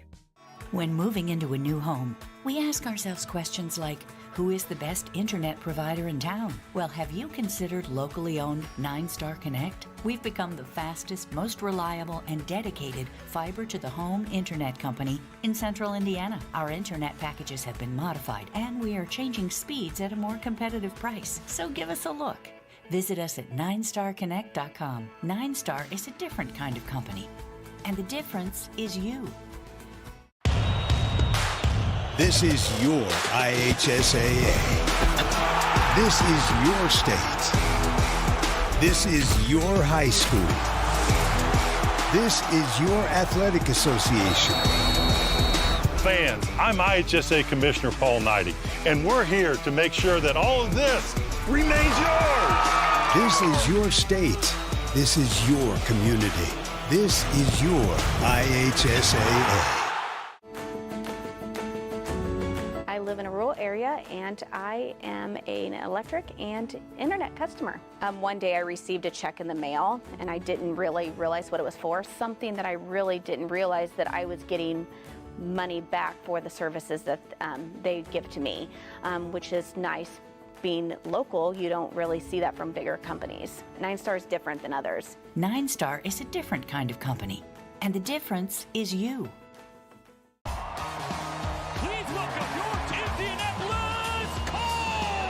My philosophy is we're going to throw to score points in this league and run to the Zach Moss the 10. He's at the 5. Touchdown! Another big play for Josh Downs. And he's picked off by the Colts. Puts it outside. Down the far sideline. He's at the 30. And the Colts defense has come up with a stop. You come to Lucas Oil Stadium, you're in for a 60-minute just brawl. And it's going to be some exciting football.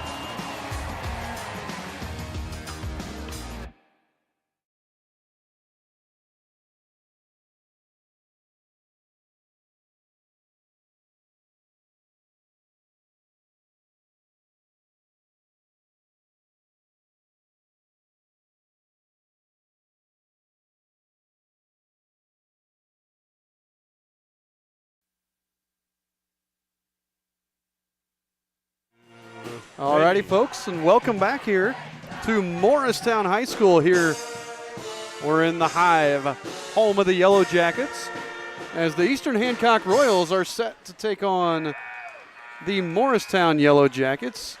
Here in just about 2 minutes, we're going to have starting lineups. You've been watching the Dents Automotive pregame show. A couple of notes coming into tonight's game. Eastern Hancock comes in with a record of 9-8. They've won their last two over Cowan and Indianapolis Riverside. They're coached by Mr. Brett Bechtel, who's in his first year as the head coach at Eastern Hancock. Morristown is coached by Corey Krieger. Coach Krieger has his Yellow Jackets with a record of 3-15 on the season, although they won last night, defeating the Southwestern Spartans in a tough Mid-Hoosier Conference game. Looking at these two teams statistically, Eastern Hancock is led in scoring and rebounding by Caden Rubel. Caden averaging 13.5 points and 11 rebounds a game. Their second leading scorer has been Caden Willis, who's been on fire of late, although will be sitting out this evening. So we won't see Caden, but then Luke Morris, been averaging 8.5 points a game, will be right there. Morristown also bit by the injury bug. Had a couple guys that sat out last game. I haven't seen if they're going to be active tonight or not, but they did not play last night against Southwestern. So both teams come in a little banged up into this traditional rivalry game. Morristown is led in scoring by Kellen Krim. The freshman is averaging 10 points a game, shooting over 30% from beyond the arc.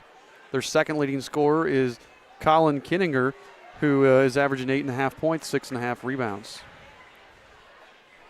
We're getting ready to have starting lineups here, and then we'll be ready to rock and roll.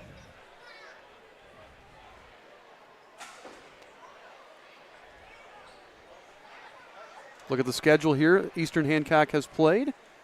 You can see how they've gotten to 9-8 on the season. Never won more than 2 in a row, never lost more than 2 in a row. It's been a pretty consistent season here for the Royals. We're going to have the national anthem, and then we'll be back with starting lineups as soon as the anthem is over.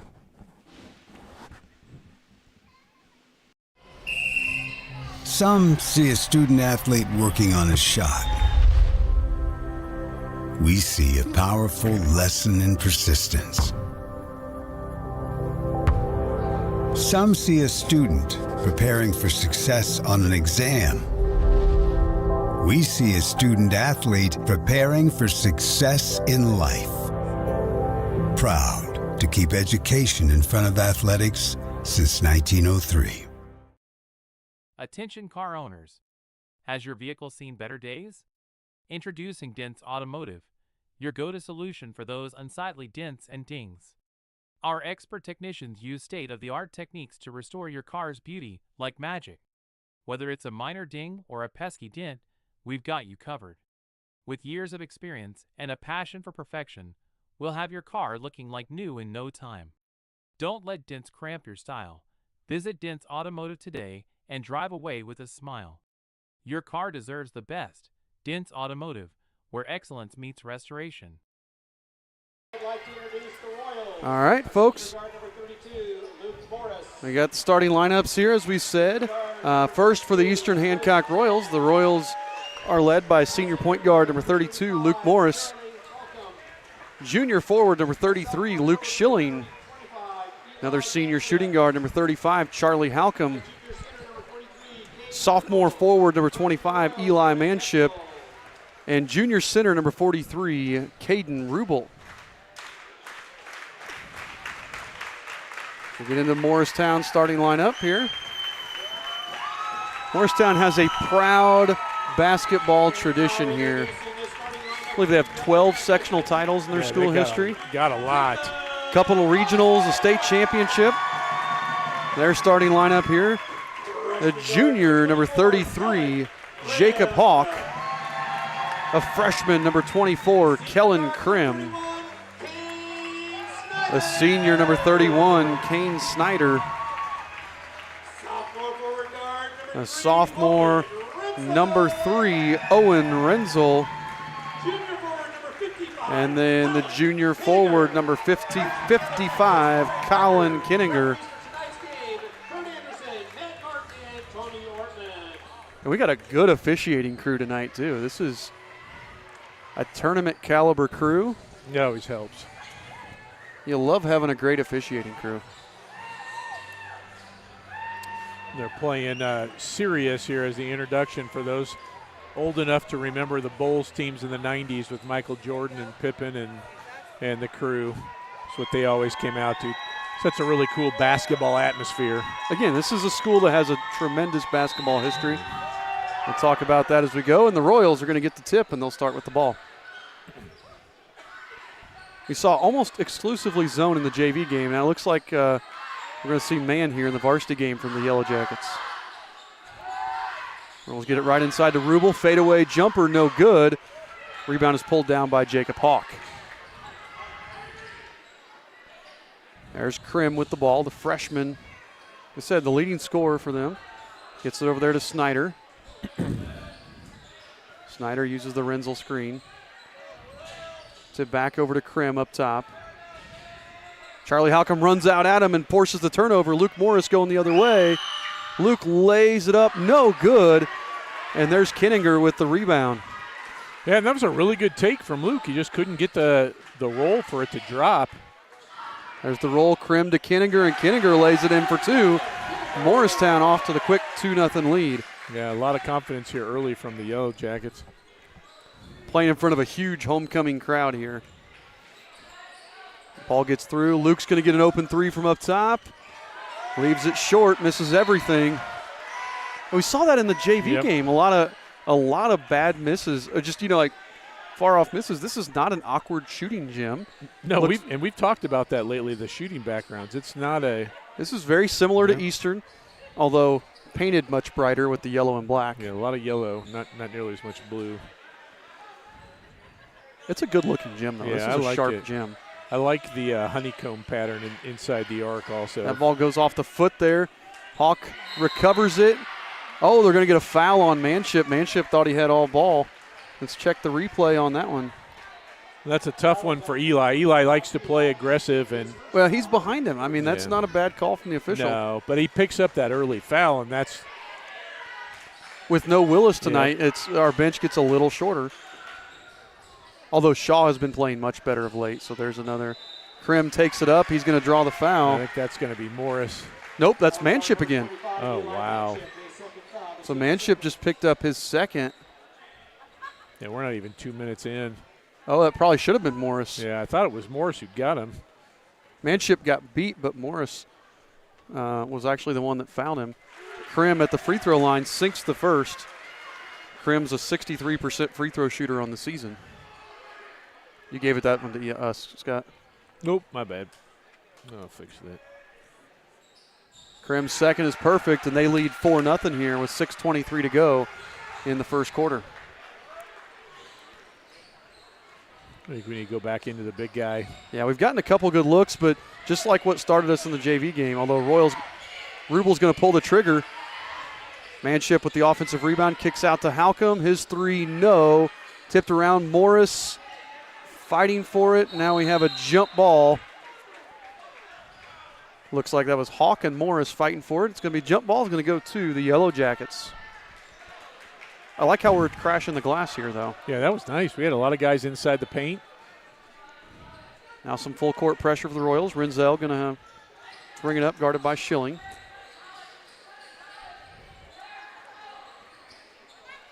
Thought that was a nice attempt by Charlie also. It's a good look. I mean, we got all clean looks from three. Just got to get them to fall. Very reminiscent of early stages of the JV game. So here's Snyder with it, backs it back out to the Yellow Jacket logo. He's going to isolate Charlie Halcomb. Charlie doing a nice job keeping him in front. Snyder struggling to get that look, gets the bounce, can't get it to fall, and Rubel there to scoop up the rebound. Morris up ahead to Schilling. I like how we're pushing the pace. Right inside to Rubel. Rubel with the basket. He wanted the foul, but I like how he pushed the pace. Rubel just sprinted to the block and then set up in the lane. Yep, he did a good job making himself available for that pass. It was a good fast break play. Hawk gets it over there. Krim's got it on the wing. They switch. Charlie back guarding Krim. A lot of isolation here from the Yellow Jackets, trying to spread things out and beat somebody off the dribble. They're going to kick. 3 on the way from Snyder off the mark. Rubel with another rebound.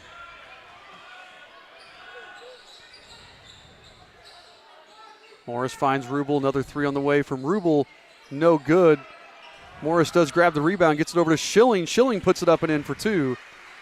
Luke Schilling ties the game with 4.5 minutes left here in the first. A heads-up move from Schilling.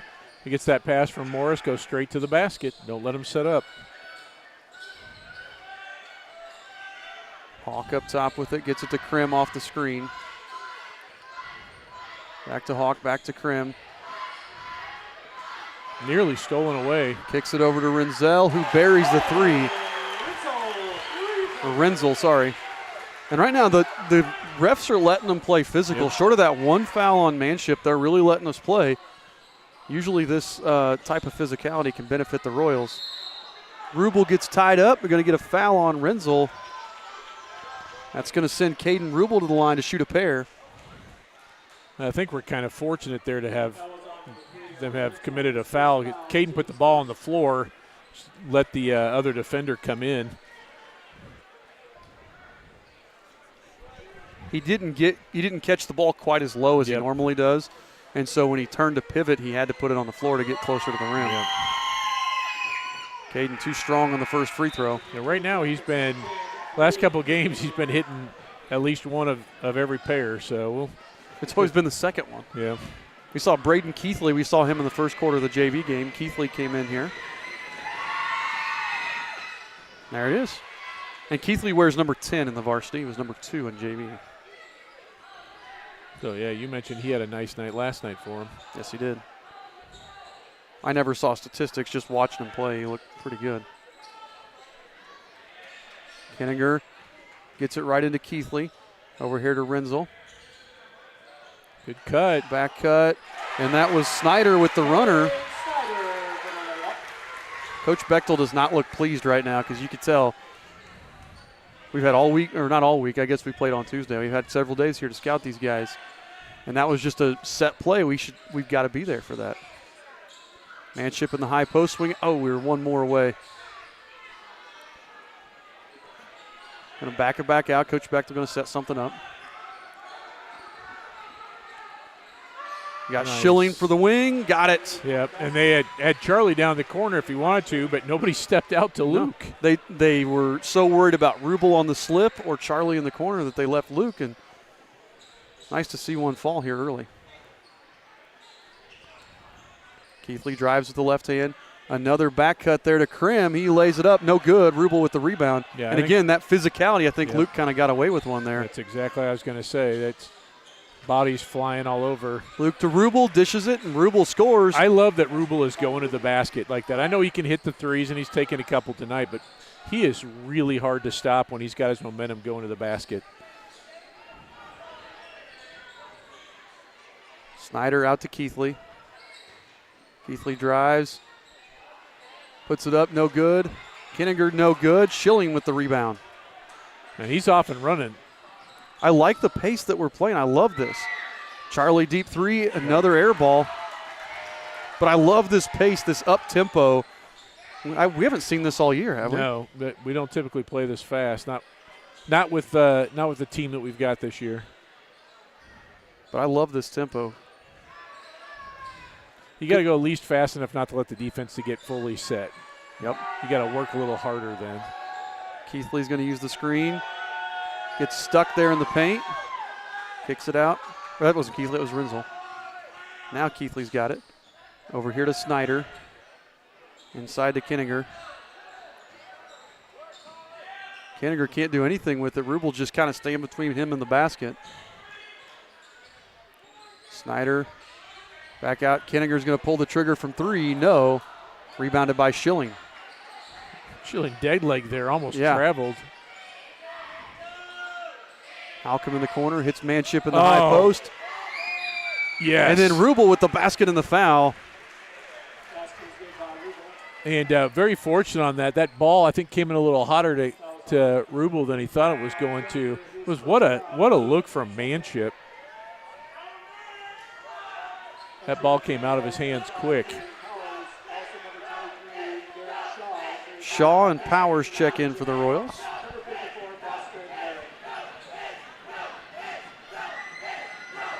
Rubel at the line to try to finish the old school three-point play, and he does. Eastern Hancock now with a 4-point lead as the Yellow Jackets have gone cold here in the last 2 minutes of the quarter. I think that's 8 for Rubel. Clock. Oh, my bad. Pressed the wrong button. And right now, again, they go inside, and Shaw just steals it away from Boston Merritt. Get him in transition, and Morris gets the three and buries it. Again, that you said don't let the defense get set up. That's exactly what happened. They were confused. They got lost. Nobody was on Luke. Cram over to Renzel. Gonna drive in, gets it out to Hawk. 10 seconds to go here, and Powers just steals it away from Keithley. Goes up, no good. And that was a tough one for Keithley because his coach was talking to him. And so at the end of the first quarter, the score, Eastern Hancock 16, Morristown 9. You're listening to the Eastern Hancock Sports Network. Discover the taste of summer at Paxton Farm Sweet Corn. Located just north of Maxwell, 2 miles west of State Road 9 on 600 North. Our sweet corn is handpicked, bringing sunshine to every bite. But that's not all. Capture picturesque memories in our fields of vibrant sunflowers, perfect for photos. Bring the joy of Paxton Farm Sweet Corn to your summer gatherings. Visit us today and experience the sweetness that keeps people coming back for more. Find us on Facebook, Paxton Farm Sweet Corn.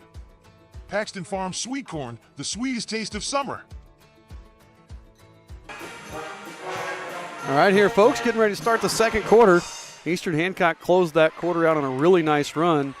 Did we score 10 straight, or did we score 9 straight there? I think 9 straight to end it. Yeah, I can't remember. That last 2 minutes was really, really well played on both ends of the floor.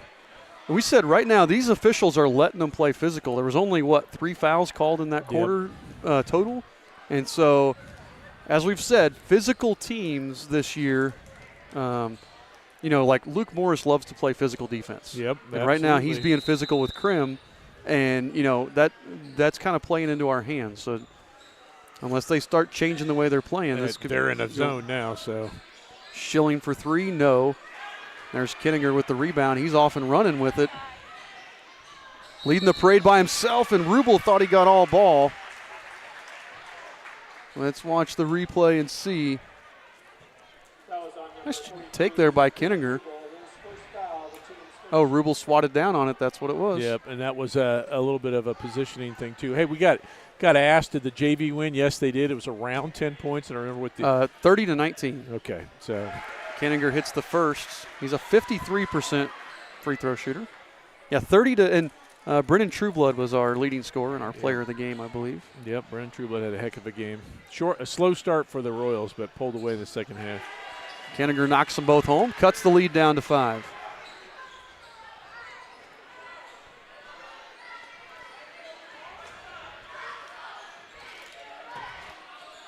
Powers gets the screen, kicks over to Schilling. Oh, Schilling probably could have taken that if he wanted. There it is. Powers gets the quick trigger, no. Shaw tips it out, but it's finally corralled. Was that Boston Merritt? Merritt and Kinninger, both bigs on the floor right now for the Yellow Jackets. 3 on the way from Snyder is good. Kane Snyder cuts the lead back down to 2 with 7 minutes to play here in the first half.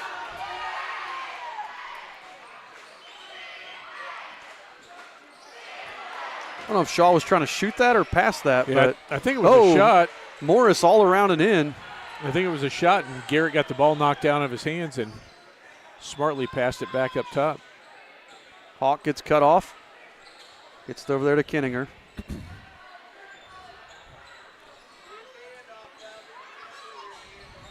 Kinninger's going to take the 3. No. Merritt fighting with Schilling. Schilling grabs the rebound. Schilling's got a handful of rebounds already. Yep, and that was a position rebound. He had inside position there on Merritt. Oh, Morris's pass deflected right into the hands of Shaw. Kittinger takes it in. They're going to get the charge. Luke Morris gets the charge call. It's the Luke Morris special.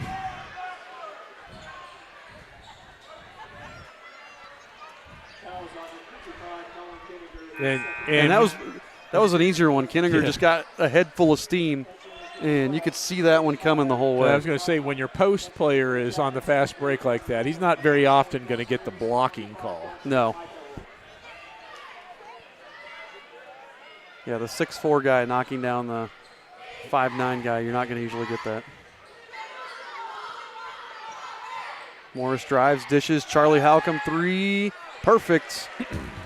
That's what we haven't done yet. We have not penetrated into the zone. We've been able to pass into the high post, but that penetration is what kills zones. And Luke scraped one of the defenders off on the high post screen. Oh, Krim gets bailed out there. They're going to get Charlie with his first foul of the game. Because otherwise that was going to be 2 the other way for Luke Morris. Yep.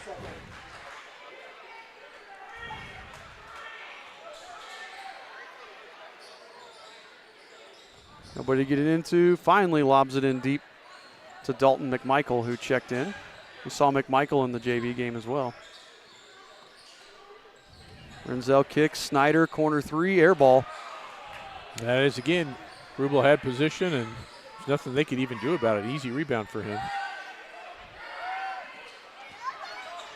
Pass up to Rubel. McMichael saves it, but Shaw's hustle. Shaw knocked it out of bounds, yeah. Good effort. I think we got just a touch greedy trying to throw that thing into Rubel there. Yeah, we hadn't gone inside, and they really wanted to get inside, and wasn't a great angle on the pass. So we're going to step aside here and hear a word from our sponsors, 9-Star Connect. I'm Mason Gillis. Let's try it again. I'm Mason Gillis, 6th man for the Big Ten champion Purdue Boilermakers. I know what a winning team looks like, and that includes hard work and dedication, just like the team at 9-Star Connect. 9-Star is a different kind of company, and the difference is you. Now, we looked at the Royals schedule coming in, but here's the Morristown schedule if you're looking at it. Real rough start to the start of the season, but they played some really good teams in there. Triton Central, we know for firsthand, is a good team. Oldenburg Academy, Hauser, Knightstown, Waldron, really some really good teams in there that they lost to. And then they started to get their groove, and then again, they play a tough schedule for a 1A school. So better than their 3-15 record indicates. Snyder finds McMichael, blocked by Powers. What a play by Powers to block it and save it right back to Morris. And then Powers is going to finish it on the other end with the 3. Yeah. Look, he got a grin on his face, too. The trifecta, the block, the save, and the 3. It's like a strip sack with a touchdown. Yep. Great job, Caden. 11-point lead now for the Royals as the Yellow Jackets have gone cold. We finally stopped those back cuts. Yep. And now they're just not finishing their drives. They're getting into about 10 feet and then pulling up instead of trying to finish and draw the foul. Yeah, our defense has been a lot tighter. And even the switches there, you see. Renzel's going to drive with the left hand, gets it stripped away. Rubel gets the steal. And again, part of that, they're letting us play physical. Morris up ahead to Powers, over to Charlie, wide open look. Too strong, Renzel with the rebound. But I like that. Again, you talked about the pace. We were off and going. This is fun. I like this pace. Look at that. Rubel steals it away from Krim. And then Rubel lays it up and in for 2. Yeah, Rubel playing up that half-court pressure.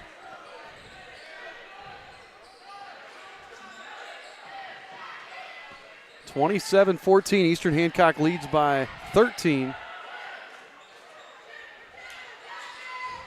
Snyder over to Krim. Quick trigger from Krim. No. Rubel with another rebound. And that felt like to me that Krim needed to get a shot up. Yep. And that was the first time he had a look, so there it goes. He's their leading scorer, and that looked like, you're right, it was like, I got to get a shot up. I haven't hit one yet. Got to get in a rhythm. This is where, again, if you're a Morristown fan, although Charlie just beats him off the dribble, takes it in and lays it off the glass for 2. If you're a Morristown fan, you want them, again, to attack all the way in. They keep attacking into about 10 feet, stopping like that right there with Snyder, and you're not going to get a foul call. Yeah, and they're a lot of one and done with their shots, too, not getting a lot of offensive rebounds. Although McMichael lays it in there.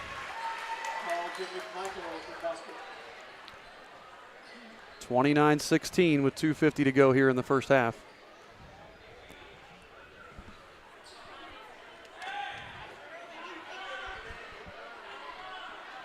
Morris over here to Powers. Now to Halcomb inside to Rubel. Oh, nice pass over to Shaw, and Shaw finishes it with the 2-pointer. Yeah, it was a good give and go. Rubel popped out a little bit from that low post spot, clearing the way for Shaw to cut through. Krem to McMichael. McMichael over the outstretched arms of Powers. Dalton McMichael with his 4th point right here in a row. Still a 13-point lead here for Eastern Hancock.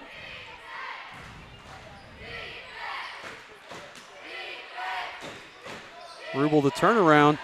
And it's just interesting how they're playing Rubel. They're just playing behind, not really trying to double him. And when you do that, you almost have to play through the big guy. Yep. Krim traveled with it. Yep. I thought they were going to call Luke on that one because he kept moving. Yep.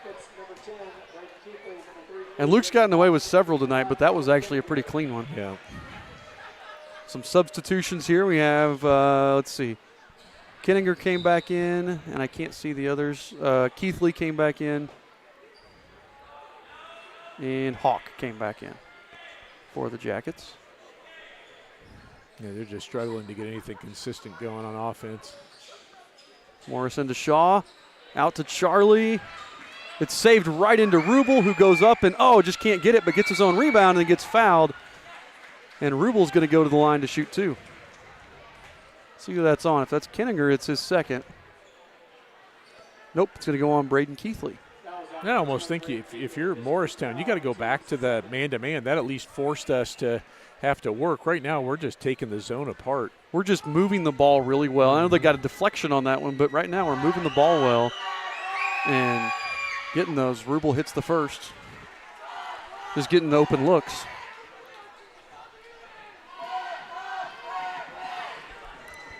And we're not shooting lights out, but we're shooting well enough. Yep. Rubel gets them both. He's 3 of 4. I think he's 4 of 6 on the night. Or 4 of I think 4 or 5. 4 or 5.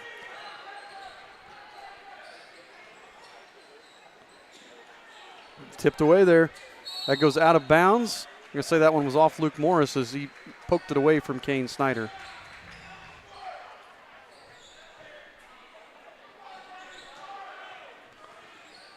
Kenninger on the wing. Gets it to Hawk. Back over to Kenninger. He drives over Rubel. No, can't get the roll, and Charlie there for the rebound. And Kenninger was able to get a little bit of space. He kind of gave Caden a forearm to get a little breathing room and actually had a decent shot. 45 seconds left. Coach Bechtel calling shallow. I don't know if that's the same as our football shallow. I'm guessing it's not. I don't know. I was thinking Lady Gaga's Shallow, so I want to hear him sing it. I wanted a shallow cross. Yeah, well, you always like the shallow cross. I do. It's a great play. Yeah, they never cover the cross, do they? No, they don't. Keithley drives, and we just have super active hands right now. Yellow Jackets are just kind of putting the ball out there. We're getting our hands in on everything.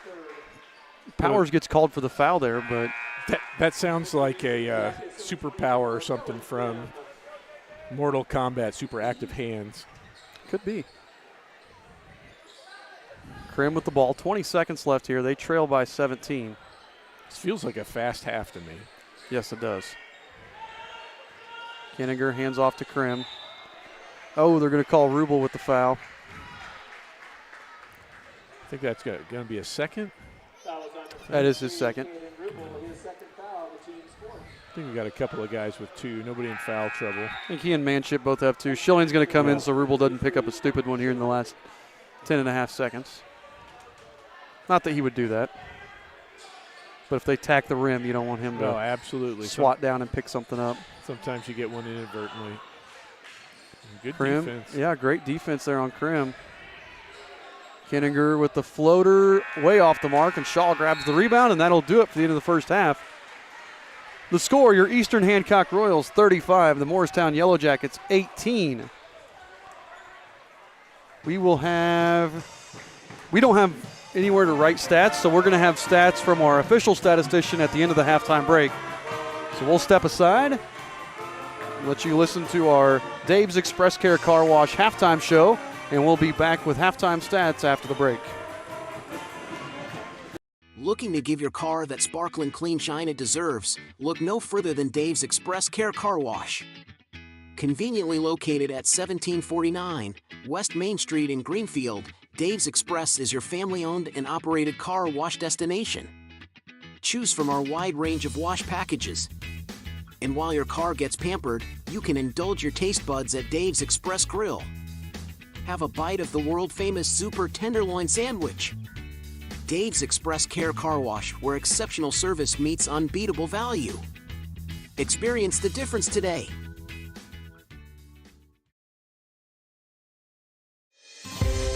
In high school sports, there are some things more important than winning. Like helping student athletes build character, become better people, and prepare for life. I'm Brian Lewis. And I'm Chris Kaufman. We're both assistant commissioners of the IHSAA. And we believe the purpose of high school sports is much greater than what the scoreboard says. It's about teaching. It's about growth. It's about developing the whole person, not just the athlete. That's our number one priority. Every sport, every student athlete, every day. Let's champion what we believe in, like learning, like character, like integrity. If you support the mission of high school sports and the life lessons they teach, then buy a ticket to your high school's athletic events. Join us in being a champion of high school sports. This is what we do. This is what we believe. This is your IHSAA. We all need to eat more vegetables, but we run into the same problems every time we go to eat them. Carrots and peas just have no flavor. Beans and Brussels sprouts have side effects that will send children running in fear. But there is one vegetable that everyone loves. It's corn. And when it comes to corn, there's only one name to trust: Paxton Farms. Paxton Farms sweet corn has been your go-to source of corn in Hancock County for years. So head on down and grab some. And when you think of corn, think Paxton Farms. It's time for the Commissioner's Corner, an exclusive weekly conversation about Indiana high school sports with the Commissioner of the IHSAA, Paul Neidig. Now for an up-to-the-minute report about what's happening in the constantly changing world of high school sports, here's Coach Bob Lovell with Commissioner Paul Neidig. Welcome back, everyone. This is our weekly conversation with Paul Neidig, the Commissioner of the IHSAA. It's an extremely busy time, high school sports in our state. We are getting ready to crown our first champion in the winter sports schedule this very, very soon. Girls swimming coming up this weekend, correct? That's right, Coach. We'll be at the beautiful Auditorium this weekend. Where world champions have been crowned many, many times, the home of Indiana's Olympians and others. But girls swimming, we'll be there this Friday night and Saturday. And actually, Coach, it's the 50th anniversary this year of our girls swimming state championship. So, as I think the story goes, that Carmel will be looking to defend once again, and they have a strong team as they always do. It's the quality of swimming in this state. We will be actually swimming for national records, and we'll do that with the girls this week, and in 2 weeks we'll do it with the boys. I mean, world level athletes swim at our high school meet every year, and so it's going to be a great weekend. Also, we got wrestling semi-states. We're getting closer to being down in Evansville for the championships in wrestling. First time down there. And I'm assuming right now people are just beyond excited about the prospects of the wrestling championship in not too many days. Oh, they are. And, Evansville's my hometown. And,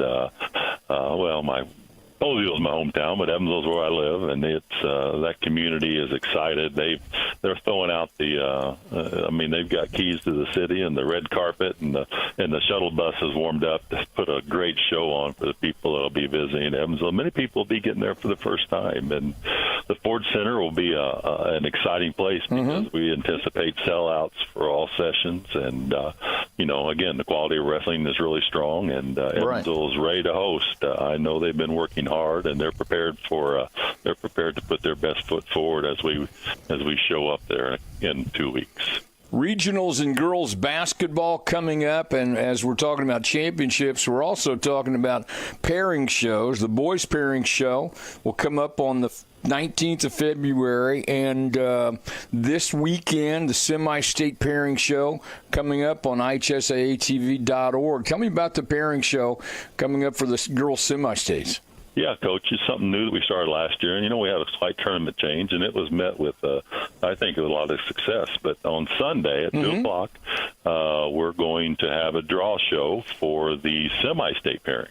So we'll hit all of our venues around the state, and we'll let people know who's playing in the 1A South and the 2A South and the subsequent tournaments in the North, and then we're going to lay out the day across this state for how our semi-state's going to be, and it's adds a level of excitement. Another pairing show for our participants to tune into, and Greg Rakestraw will break the brackets down as he can, and we'll talk about the tournament and the march towards Gamebridge Fieldhouse, home of the Fever and the Pacers. We had a great weekend last week with the sectional championships. I'm assuming from your standpoint it was a successful beginning to a great tournament.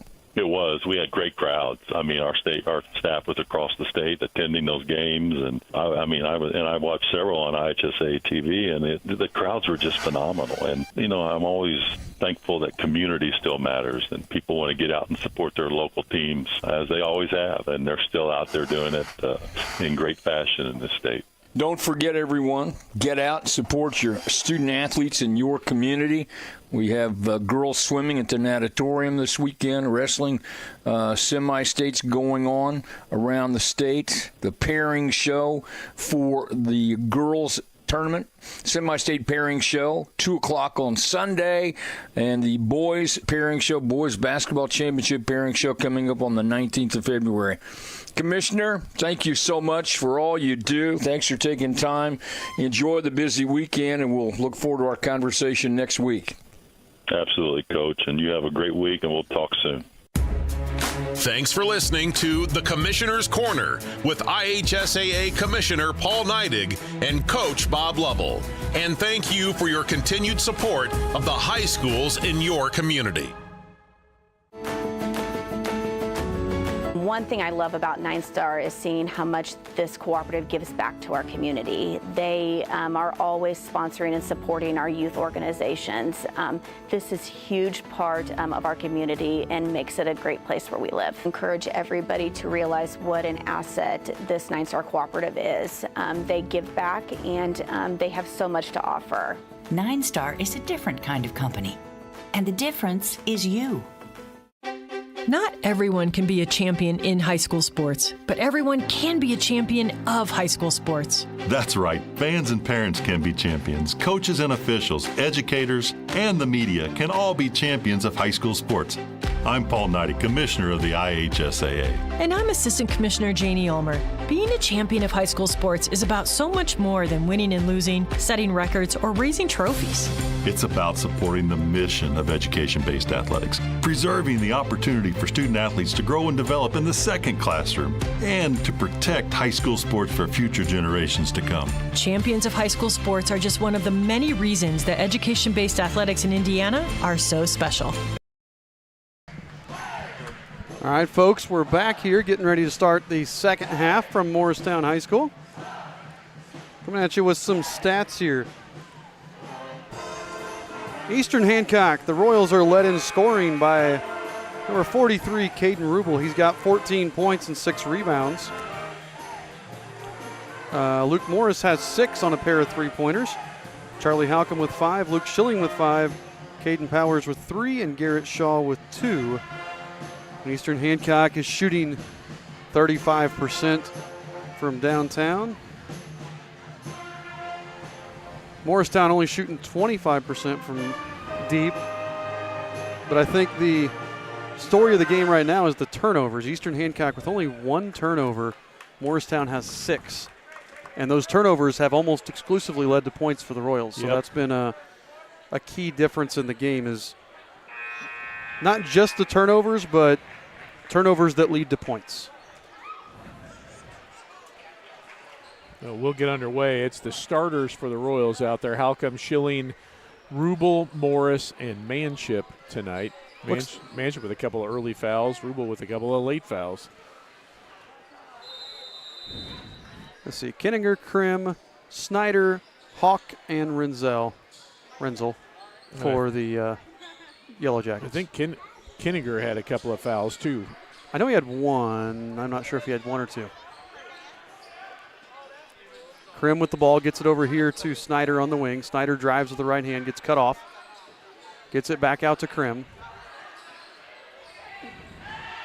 Throws it over to Snyder, but it's saved by Renzel. Yeah, they were very fortunate there. Ooh, Renzel got fortunate there because I thought he drugged the foot, but Rubel with the steal just steps in front of it, and then Kinninger's going to pick up the foul. That's either 2 or 3. Let's see. 3, that is. You're right. Yeah, and that's not the way they wanted to start. No, with the big guy. He's been their most consistent player, grabbing rebounds, and has been the one getting to the basket the most on offense. Yeah, Krim finding it hard to get open tonight. Morris over to Schilling. Swings it to Charlie on the far wing. Manship, 15-footer, too strong. Rebound goes to Hawk. Throws up ahead to Snyder. Quick 3 from Snyder. Air ball, rebounded by Schilling.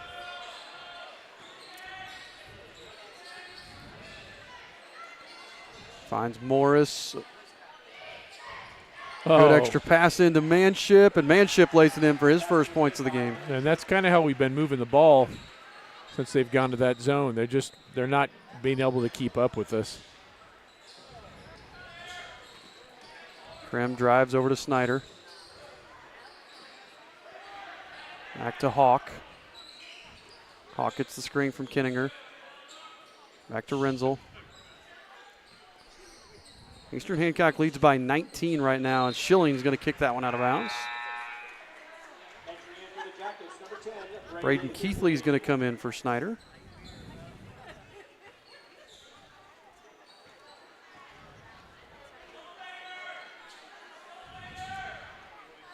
Kinninger gets it in the corner. Rubel's going to let him shoot that. He's attempted to, but hasn't made one yet, and that one goes off of Renzel out of bounds. It'll be Eastern Hancock ball.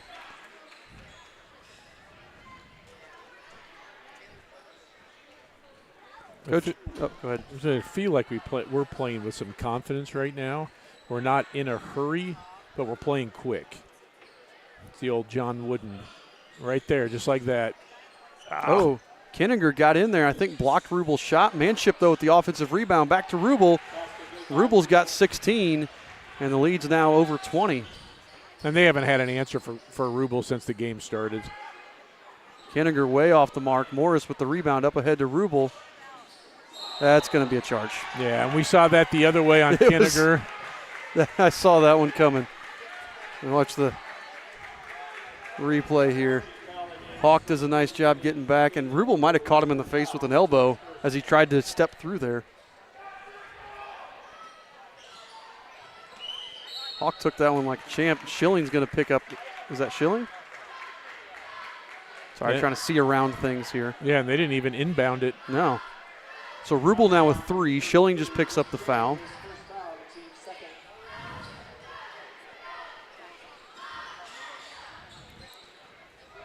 So at this point, the only thing we don't want to do is unforced errors like that. Yeah.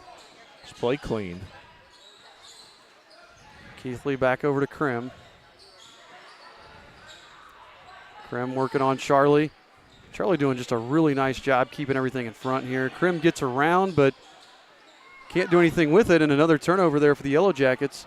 Schilling to Morris, and that one's going to be, I could have seen that go either way. Let's see that one on the replay. I think when Luke got the ball, they were so close. It's hard almost to call it a charge. That's tough. That is tough. Hawk trying to get 2 in a row. You don't often get 2 charges in a row there. No. So Morris at the line to shoot a pair. Royals lead by 21, 39-18 here. Do want to shout out our wrestlers. We got 4 wrestlers in the semi-state tomorrow, led by Braden Voles, who was the regional champion, and then Zane Badgley, Dom Shelby, and Cam Voles. Guys wrestling for an opportunity to go to the state championship. The state championship's held at the Ford Center down in Evansville this year. Yep, because of the All-Star game. But they'll be at Newcastle tomorrow if you want to go watch some wrestling. Ford Center is a cool venue. Right in the heart of like downtown Evansville down by the river. There's Keithley drives and lays it in for 2. That's their first points of the half here, and it's almost the halfway point of the third quarter. Nice. Contrary to popular belief, the wrestlers will not be staying in a van down by the river. No. Well, we don't know that. It depends how many go. Yeah, that's true. Rubel really didn't need to spin move. No, and I think he lost track where he was. Yeah, I do too. I think he thought he was farther underneath, because normally he spins the other way. Yeah, I was like, that was an odd spin for him. 20-point Eastern Hancock lead here. Hawk to inbound. Can't find anybody. Tries to lob it in. Manship with the incredible hops. Knocks that one down. Not all the time you hear that phrase, Manship with the incredible hops. Oh, and there's... Is that Hawk again? Hawk, 2 for 3 on charge attempts. 2 out of 3 ain't bad. No, it is not. And we're about 5 days short on that.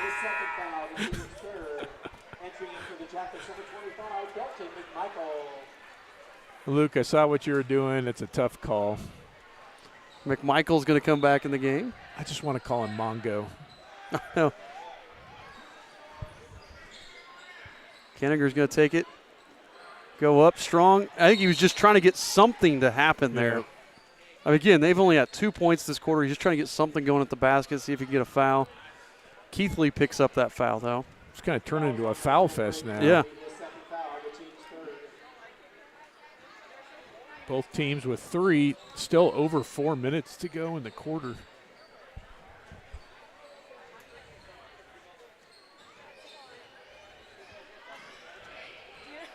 Rubel swings it over. Chuck in the corner for 3. Short. Almost got the friendly roll. Yeah, and unfortunately it took 2 bounces. Morris was there by himself, and that second bounce gave a time to a couple of the Yellow Jackets to get over there. Morris was going to be in a perfect position for a putback. Keithley drives, step back, in and out, and Rubel with another rebound. Yeah, and that was a nice move from Keithley. That was.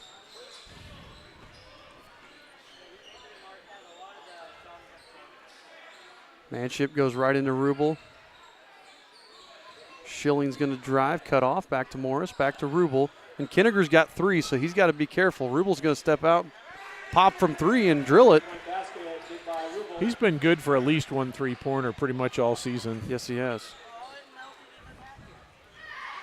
I think he started off the season, he hit 1 of 14 for 3, and then since then has been about 50%. Snyder's going to pull up. Long two's no good. Rubel with another rebound. Manship back to Rubel. Going to leave him open again. Hit another one. That puts him at 50% tonight. 26-point lead, courtesy of a couple of quick Caden Rubel threes. 2:46 to play in the third. We're going to step away, and we'll be back after a word from these sponsors. Some people see a huddle in the locker room. We see a second classroom. Some see a student athlete on the court. We see a future leader in the community. You see, high school sports in Indiana are special. That's because they're about learning and growing, not just winning and losing. Fans, I'm Commissioner Paul Neidig. Support education-based athletics in Indiana by buying a ticket to your high school's next athletic event.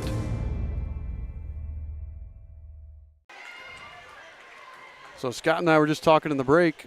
Caden Rubel with a season high right now of 22 points. He's got 8 in this quarter. His previous season high was 21 against Northeastern.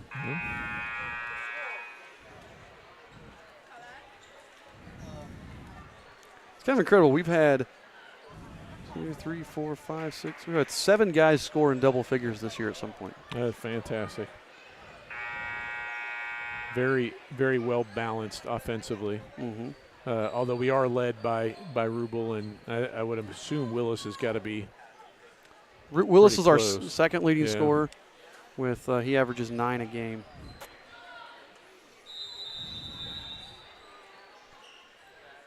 So full court pressure here from the Royals. I wonder if Coach Bechtel's going for the finishing shot here with 2:40 to go in the third. Yep. Getting close to that running clock. Renzel gets it over there to Keithley on the right wing. Keithley tries to drive on Charlie, clears some space, goes up and over him, no good. Charlie there for the rebound. Yeah, that's Keithley's second really good move. He just can't get him to fall. Morris tried to get a little fancy there. Rubel fortunately saves it, but Morris tried to no-look it. He tried to look over here at Schilling and throw to Rubel and was off the mark. Charlie lobs into Rubel. Rubel with the turnaround hook shot. He's got 24. Yeah, and honestly, they don't have an answer. Kinniger was doing a passable job earlier. He's sitting on the bench with 3 fouls right now. Yeah, Boston Merritt's in right now, the 6'1" senior. Snyder gets cut off. Get it over here to Renzel. Now McMichael with it. Snyder pulls up from 15. No. Rubel with another rebound. And just nothing falling for the Yellow Jackets. No. Well, they're having to work incredibly hard for every shot that they get. McMichael pokes it away. What are we going to get? Did Rubel kick it? Is that what they called? Yes, and that was he kind of laughing a little bit. The ball was rolling on by his feet, and he just put his feet out to kind of pull it over towards him away from the Yellow Jacket defender. Never seen that before. Kind of chuckle a little bit. Shaw checks in for Manship.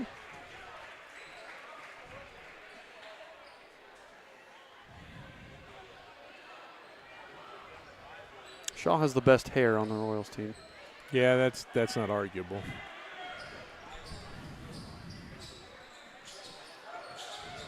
Krim gets it up to McMichael. 80 seconds left here in the third quarter.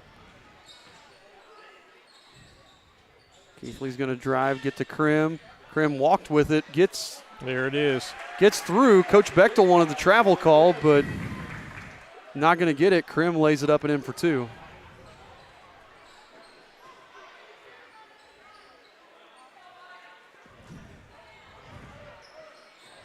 .26 Royal lead. They're going to leave Powers wide open there. They get it into Rubel instead. Over to Shaw. Shaw's shot's blocked by Merritt. Well, that was a good job by Merritt. He did not swat down, kind of tipped the ball up, and then was able to grab it. Renzel airball from the corner. Charlie going the other way with it. And that was a great pass. Oh my. What hustle by Keithley. Look at this. Charlie does a nice job waiting until the last second. Keithley just anticipated that the whole way. Great hustle by that young man. Shaw off the inbound, gets the roll. Yeah, I thought if Charlie hadn't passed it, I think he would have picked up a charge. And Keithley came out of nowhere. I thought it was going to be an easy layup. 28-point lead now for the Royals. Renzel with it on the left wing. And they just we've just been able to pick their pocket at will. And that one, Morris over to Halcomb. Going to make it a 30-point lead here. If the Morristown Jackets can't get another shot off, it doesn't look like they're even going to get one off. They don't. And that's going to do it for the end of the third quarter. The score, Eastern Hancock 52, Morristown 22. You want to do our trivia question, Scott? Yeah, let's do it. It's the end of the third quarter. Time for the Dave's Express Care Car Wash trivia question. Morristown is the only school on our schedule with an insect as a mascot. All right. How many schools have we played all time with an insect as a mascot? Are you counting Morristown as one of them? Morristown is one of them, yes. I know of one. I'll give you a hint. They're all some sort of a stinging mascot. I can think of one. So how many schools have we played with an insect as a mascot? Can we get fake bonus points if you can name the schools? I think you should get. I think you should get fake bonus points if you can name the school for the mascot. I thought of this question, and before looking it up, I went through in my head, kind of guessing, trying to figure out who it would be, and I actually got this one right, and had to look it up to kind of confirm. Well, you have a pretty good knowledge of mascots, though. That's the thing. I don't. I do have a stupidly good knowledge of mascots. It's one of my talents. Rubel just on fire tonight. It's his 26th point.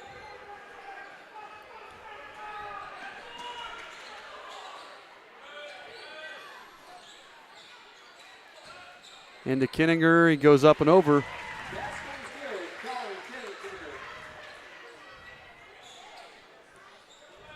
So still sitting at the 30-point lead.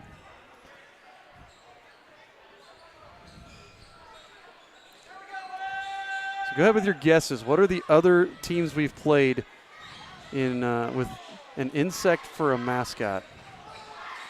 Morris, a little wide there. He thought Charlie was going to zig. Charlie decided to zag. And it's going to go back the other way to the Jackets.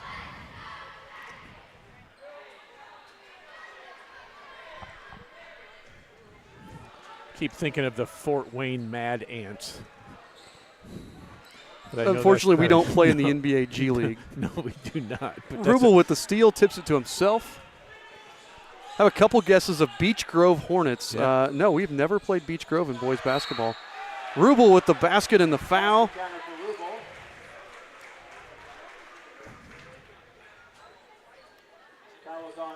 That foul went on Braden Keithley. That Beech Grove one, that's a good guess, though. It is, but yeah, that was one I was like, I don't think we've ever played them, but yeah, that's a good guess. We scrimmaged them in football a couple summers ago. Yes, we did. And we were nearly in a conference with them at one point. Rubel too strong on the free throw, but Shaw right there for the rebound. Flips it over. Schilling in the corner for three.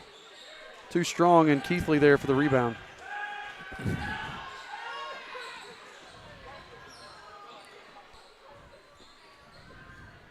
So what kind of stinging insects are there, right? You got the hornet, the yellow jacket. You could have a bee, a wasp, right? Yeah.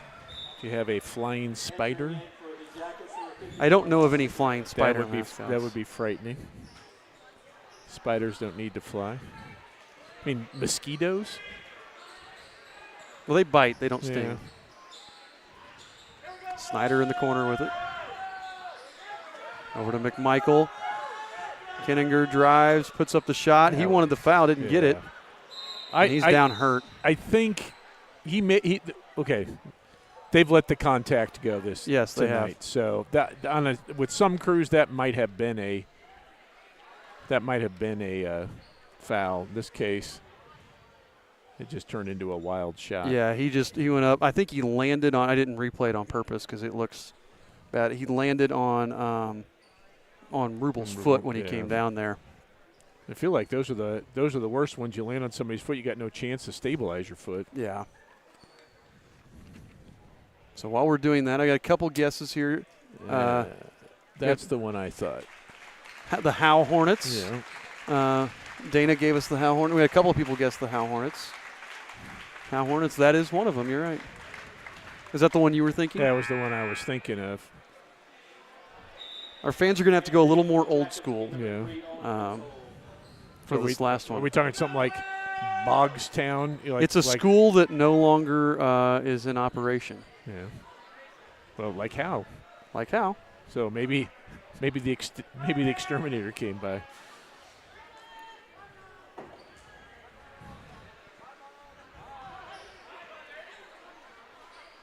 Unfortunately for Kinninger, to have gotten an injury. You mentioned earlier they're already injury bit. Yeah, two starters not playing tonight. And you don't want that going into the tournament here. Morris kicks out to Powers.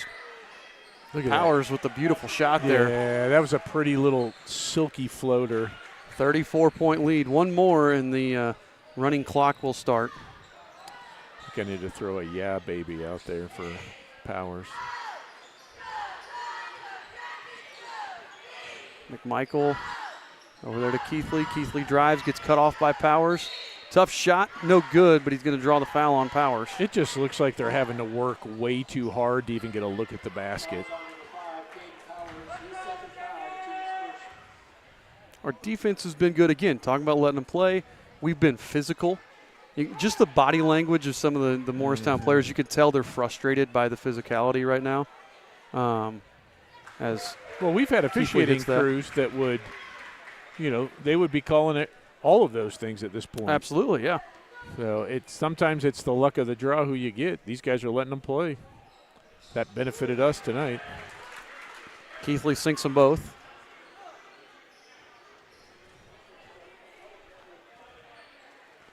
So back to a 32-point lead. Shaw with the ball. Finds Powers into Rubel. Back out to Schilling. Back out to Rubel. 3 on the way from Rubel. Off the mark. Garrett Shaw with the rebound over to Morris, and Morris lays it in. Shaw wanted the assist, not the points.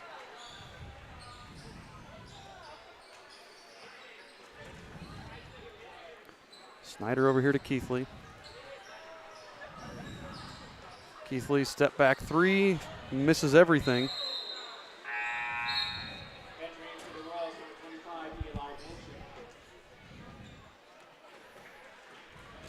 Manship checks in, gives Rubel a break. That may be all we see from Rubel. May get one more run here toward the end. Yeah, we'll see. We're nearly at the running. I mean, if we make a basket this trip, we're on the running clock.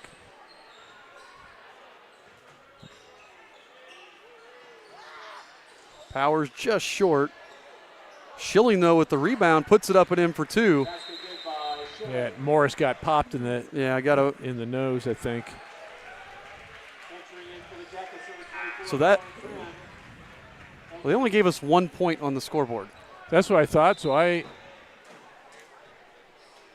think they've done that twice now, honestly. I think they have too. Yeah, their scoreboard is not correct. This should be running clock, and it should be 61-26.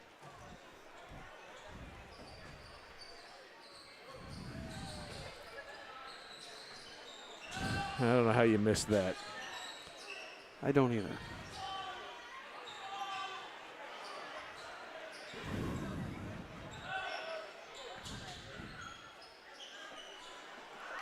Schilling pulls down the rebound off another miss there.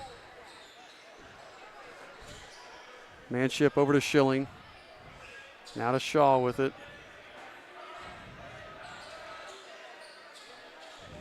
Powers drives. Kicks to Schilling. Drive by Schilling. Puts it up. He's fouled by Boston Merritt, and that's going to send Luke Schilling to the line to shoot a pair. You got an answer. Who's that? Oh. So we got some answers here for our trivia. Schilling hits the free throw. Well, they can give us a half point for that one.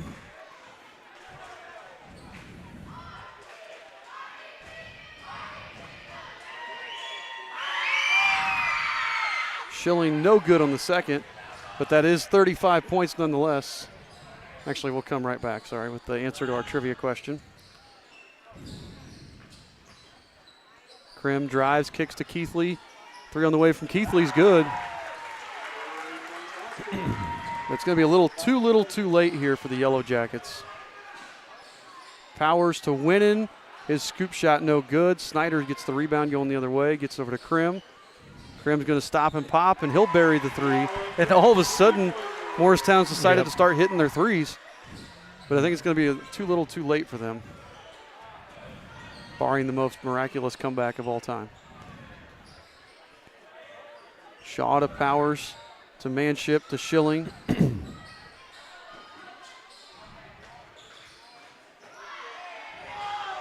Renzel tries to get the charge, no good. Schilling buries the jumper. Yeah, a little shake and bake from Schilling. Snyder, spin move into the lane. And they're attacking totally differently with Rubel off the floor. Yes, they are.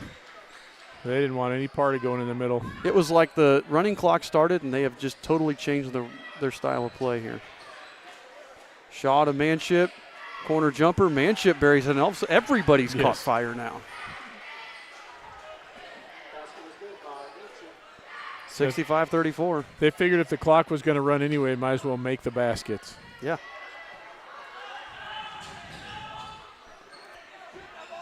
Merritt even thought about taking a three.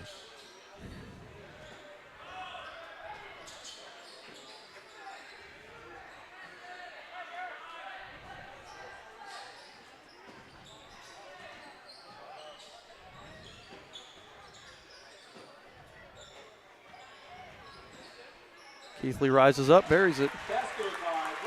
So we said, which schools have we ever played that have an insect for a mascot? And I think Greg Hall was the first one to get it. Morristown, the Howe Hornets, and the Spiceland Stingers. Manship corner three.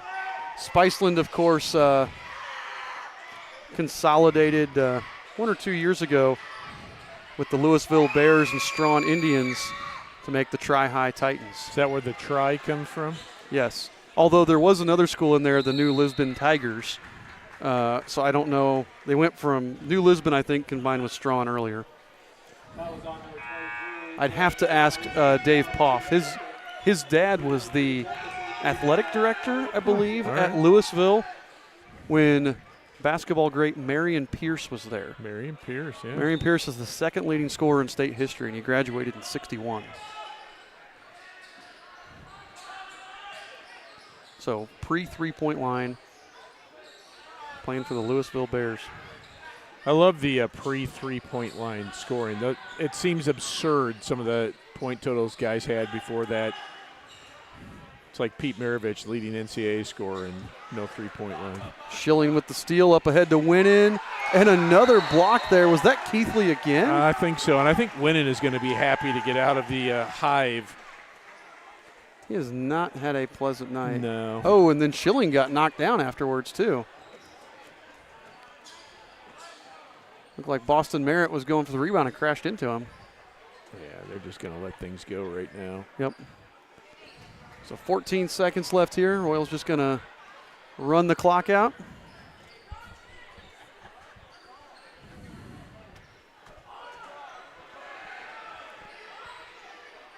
They throw it around, and the final score here from the Hive, Eastern Hancock will win 65-36. The Royals will move to 10-8 on the season with their first 3-game winning streak of the season. They'll be back in action Tuesday at Blue River. Now, we will not be at that game. We will not be at either game next week. Tuesday at Blue River. Blue River streams pay-per-view on the NFHS network. So we will not be able to do that game. You can watch it on NFHS network. And then Union Modoc on, is that Friday? Friday next week. We are unable to go and make it to that game. So we will not be there, but then hopefully we'll be back in action the following week as the Royals travel to Liberty Christian and then wrap up the season at home against Hagerstown. For the Morristown Yellow Jackets, they fall to 3-16 on the season. They only have 3 more games. They play at home against Providence Cristo Rey next Friday and at Union County next Saturday, and they'll wrap up their season the following Friday against Tri-High. So come on out next Friday for the Morristown Senior Night as they take on the Providence Cristo Rey Wolves.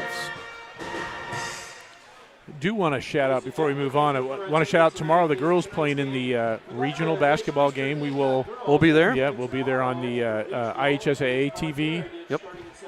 So 7 p.m. We'll probably start at about 15 minutes early with the pregame show. The ladies take on the Park Heritage Wolves. winner will advance to semi-state. So a huge opportunity for these young ladies, and I know they've been dialed in. I've been talking to the girls at school all week. They are ready to go and ready to play a basketball game. And if you can make it, Southmont last year is where we were, and it was a fantastic atmosphere. Great place to watch a basketball game, especially a big game like that. Yep. I hope to have 0 people watching. I hope to go and no one watches us, simply so that because everyone's there. We had a great crowd last year. Let's do it again this year, folks. So make it on out there. So go to wrestling semi-state tomorrow morning. Then you can turn on the cheerleaders. They are competing in Disney for the national championship. You can turn them on in the afternoon, and then, or you can watch them in the car as you're driving to Southmont to go watch the girls play. So good night or good day of sports for the Royals tomorrow, and we'll see you guys tomorrow. And a good win for Eastern Hancock tonight. Final score officially 65-36. We had 66. Scott, our Paxton Farms player of the game. I think this is the no-brainer of all no-brainers. Caden Rubel, who I think he set at least a season scoring record for himself with, I think, did we say 26, 28 points? Yeah, 28 points. He had to have had probably close to 15 rebounds, yeah, I would guess. Our official stats have not come through yet, so I was waiting on those. But, yeah, 28 points and double-figure rebounds for Caden Rubel, so congratulations. He's our Paxton Farms player of the game. We'll see you guys tomorrow night.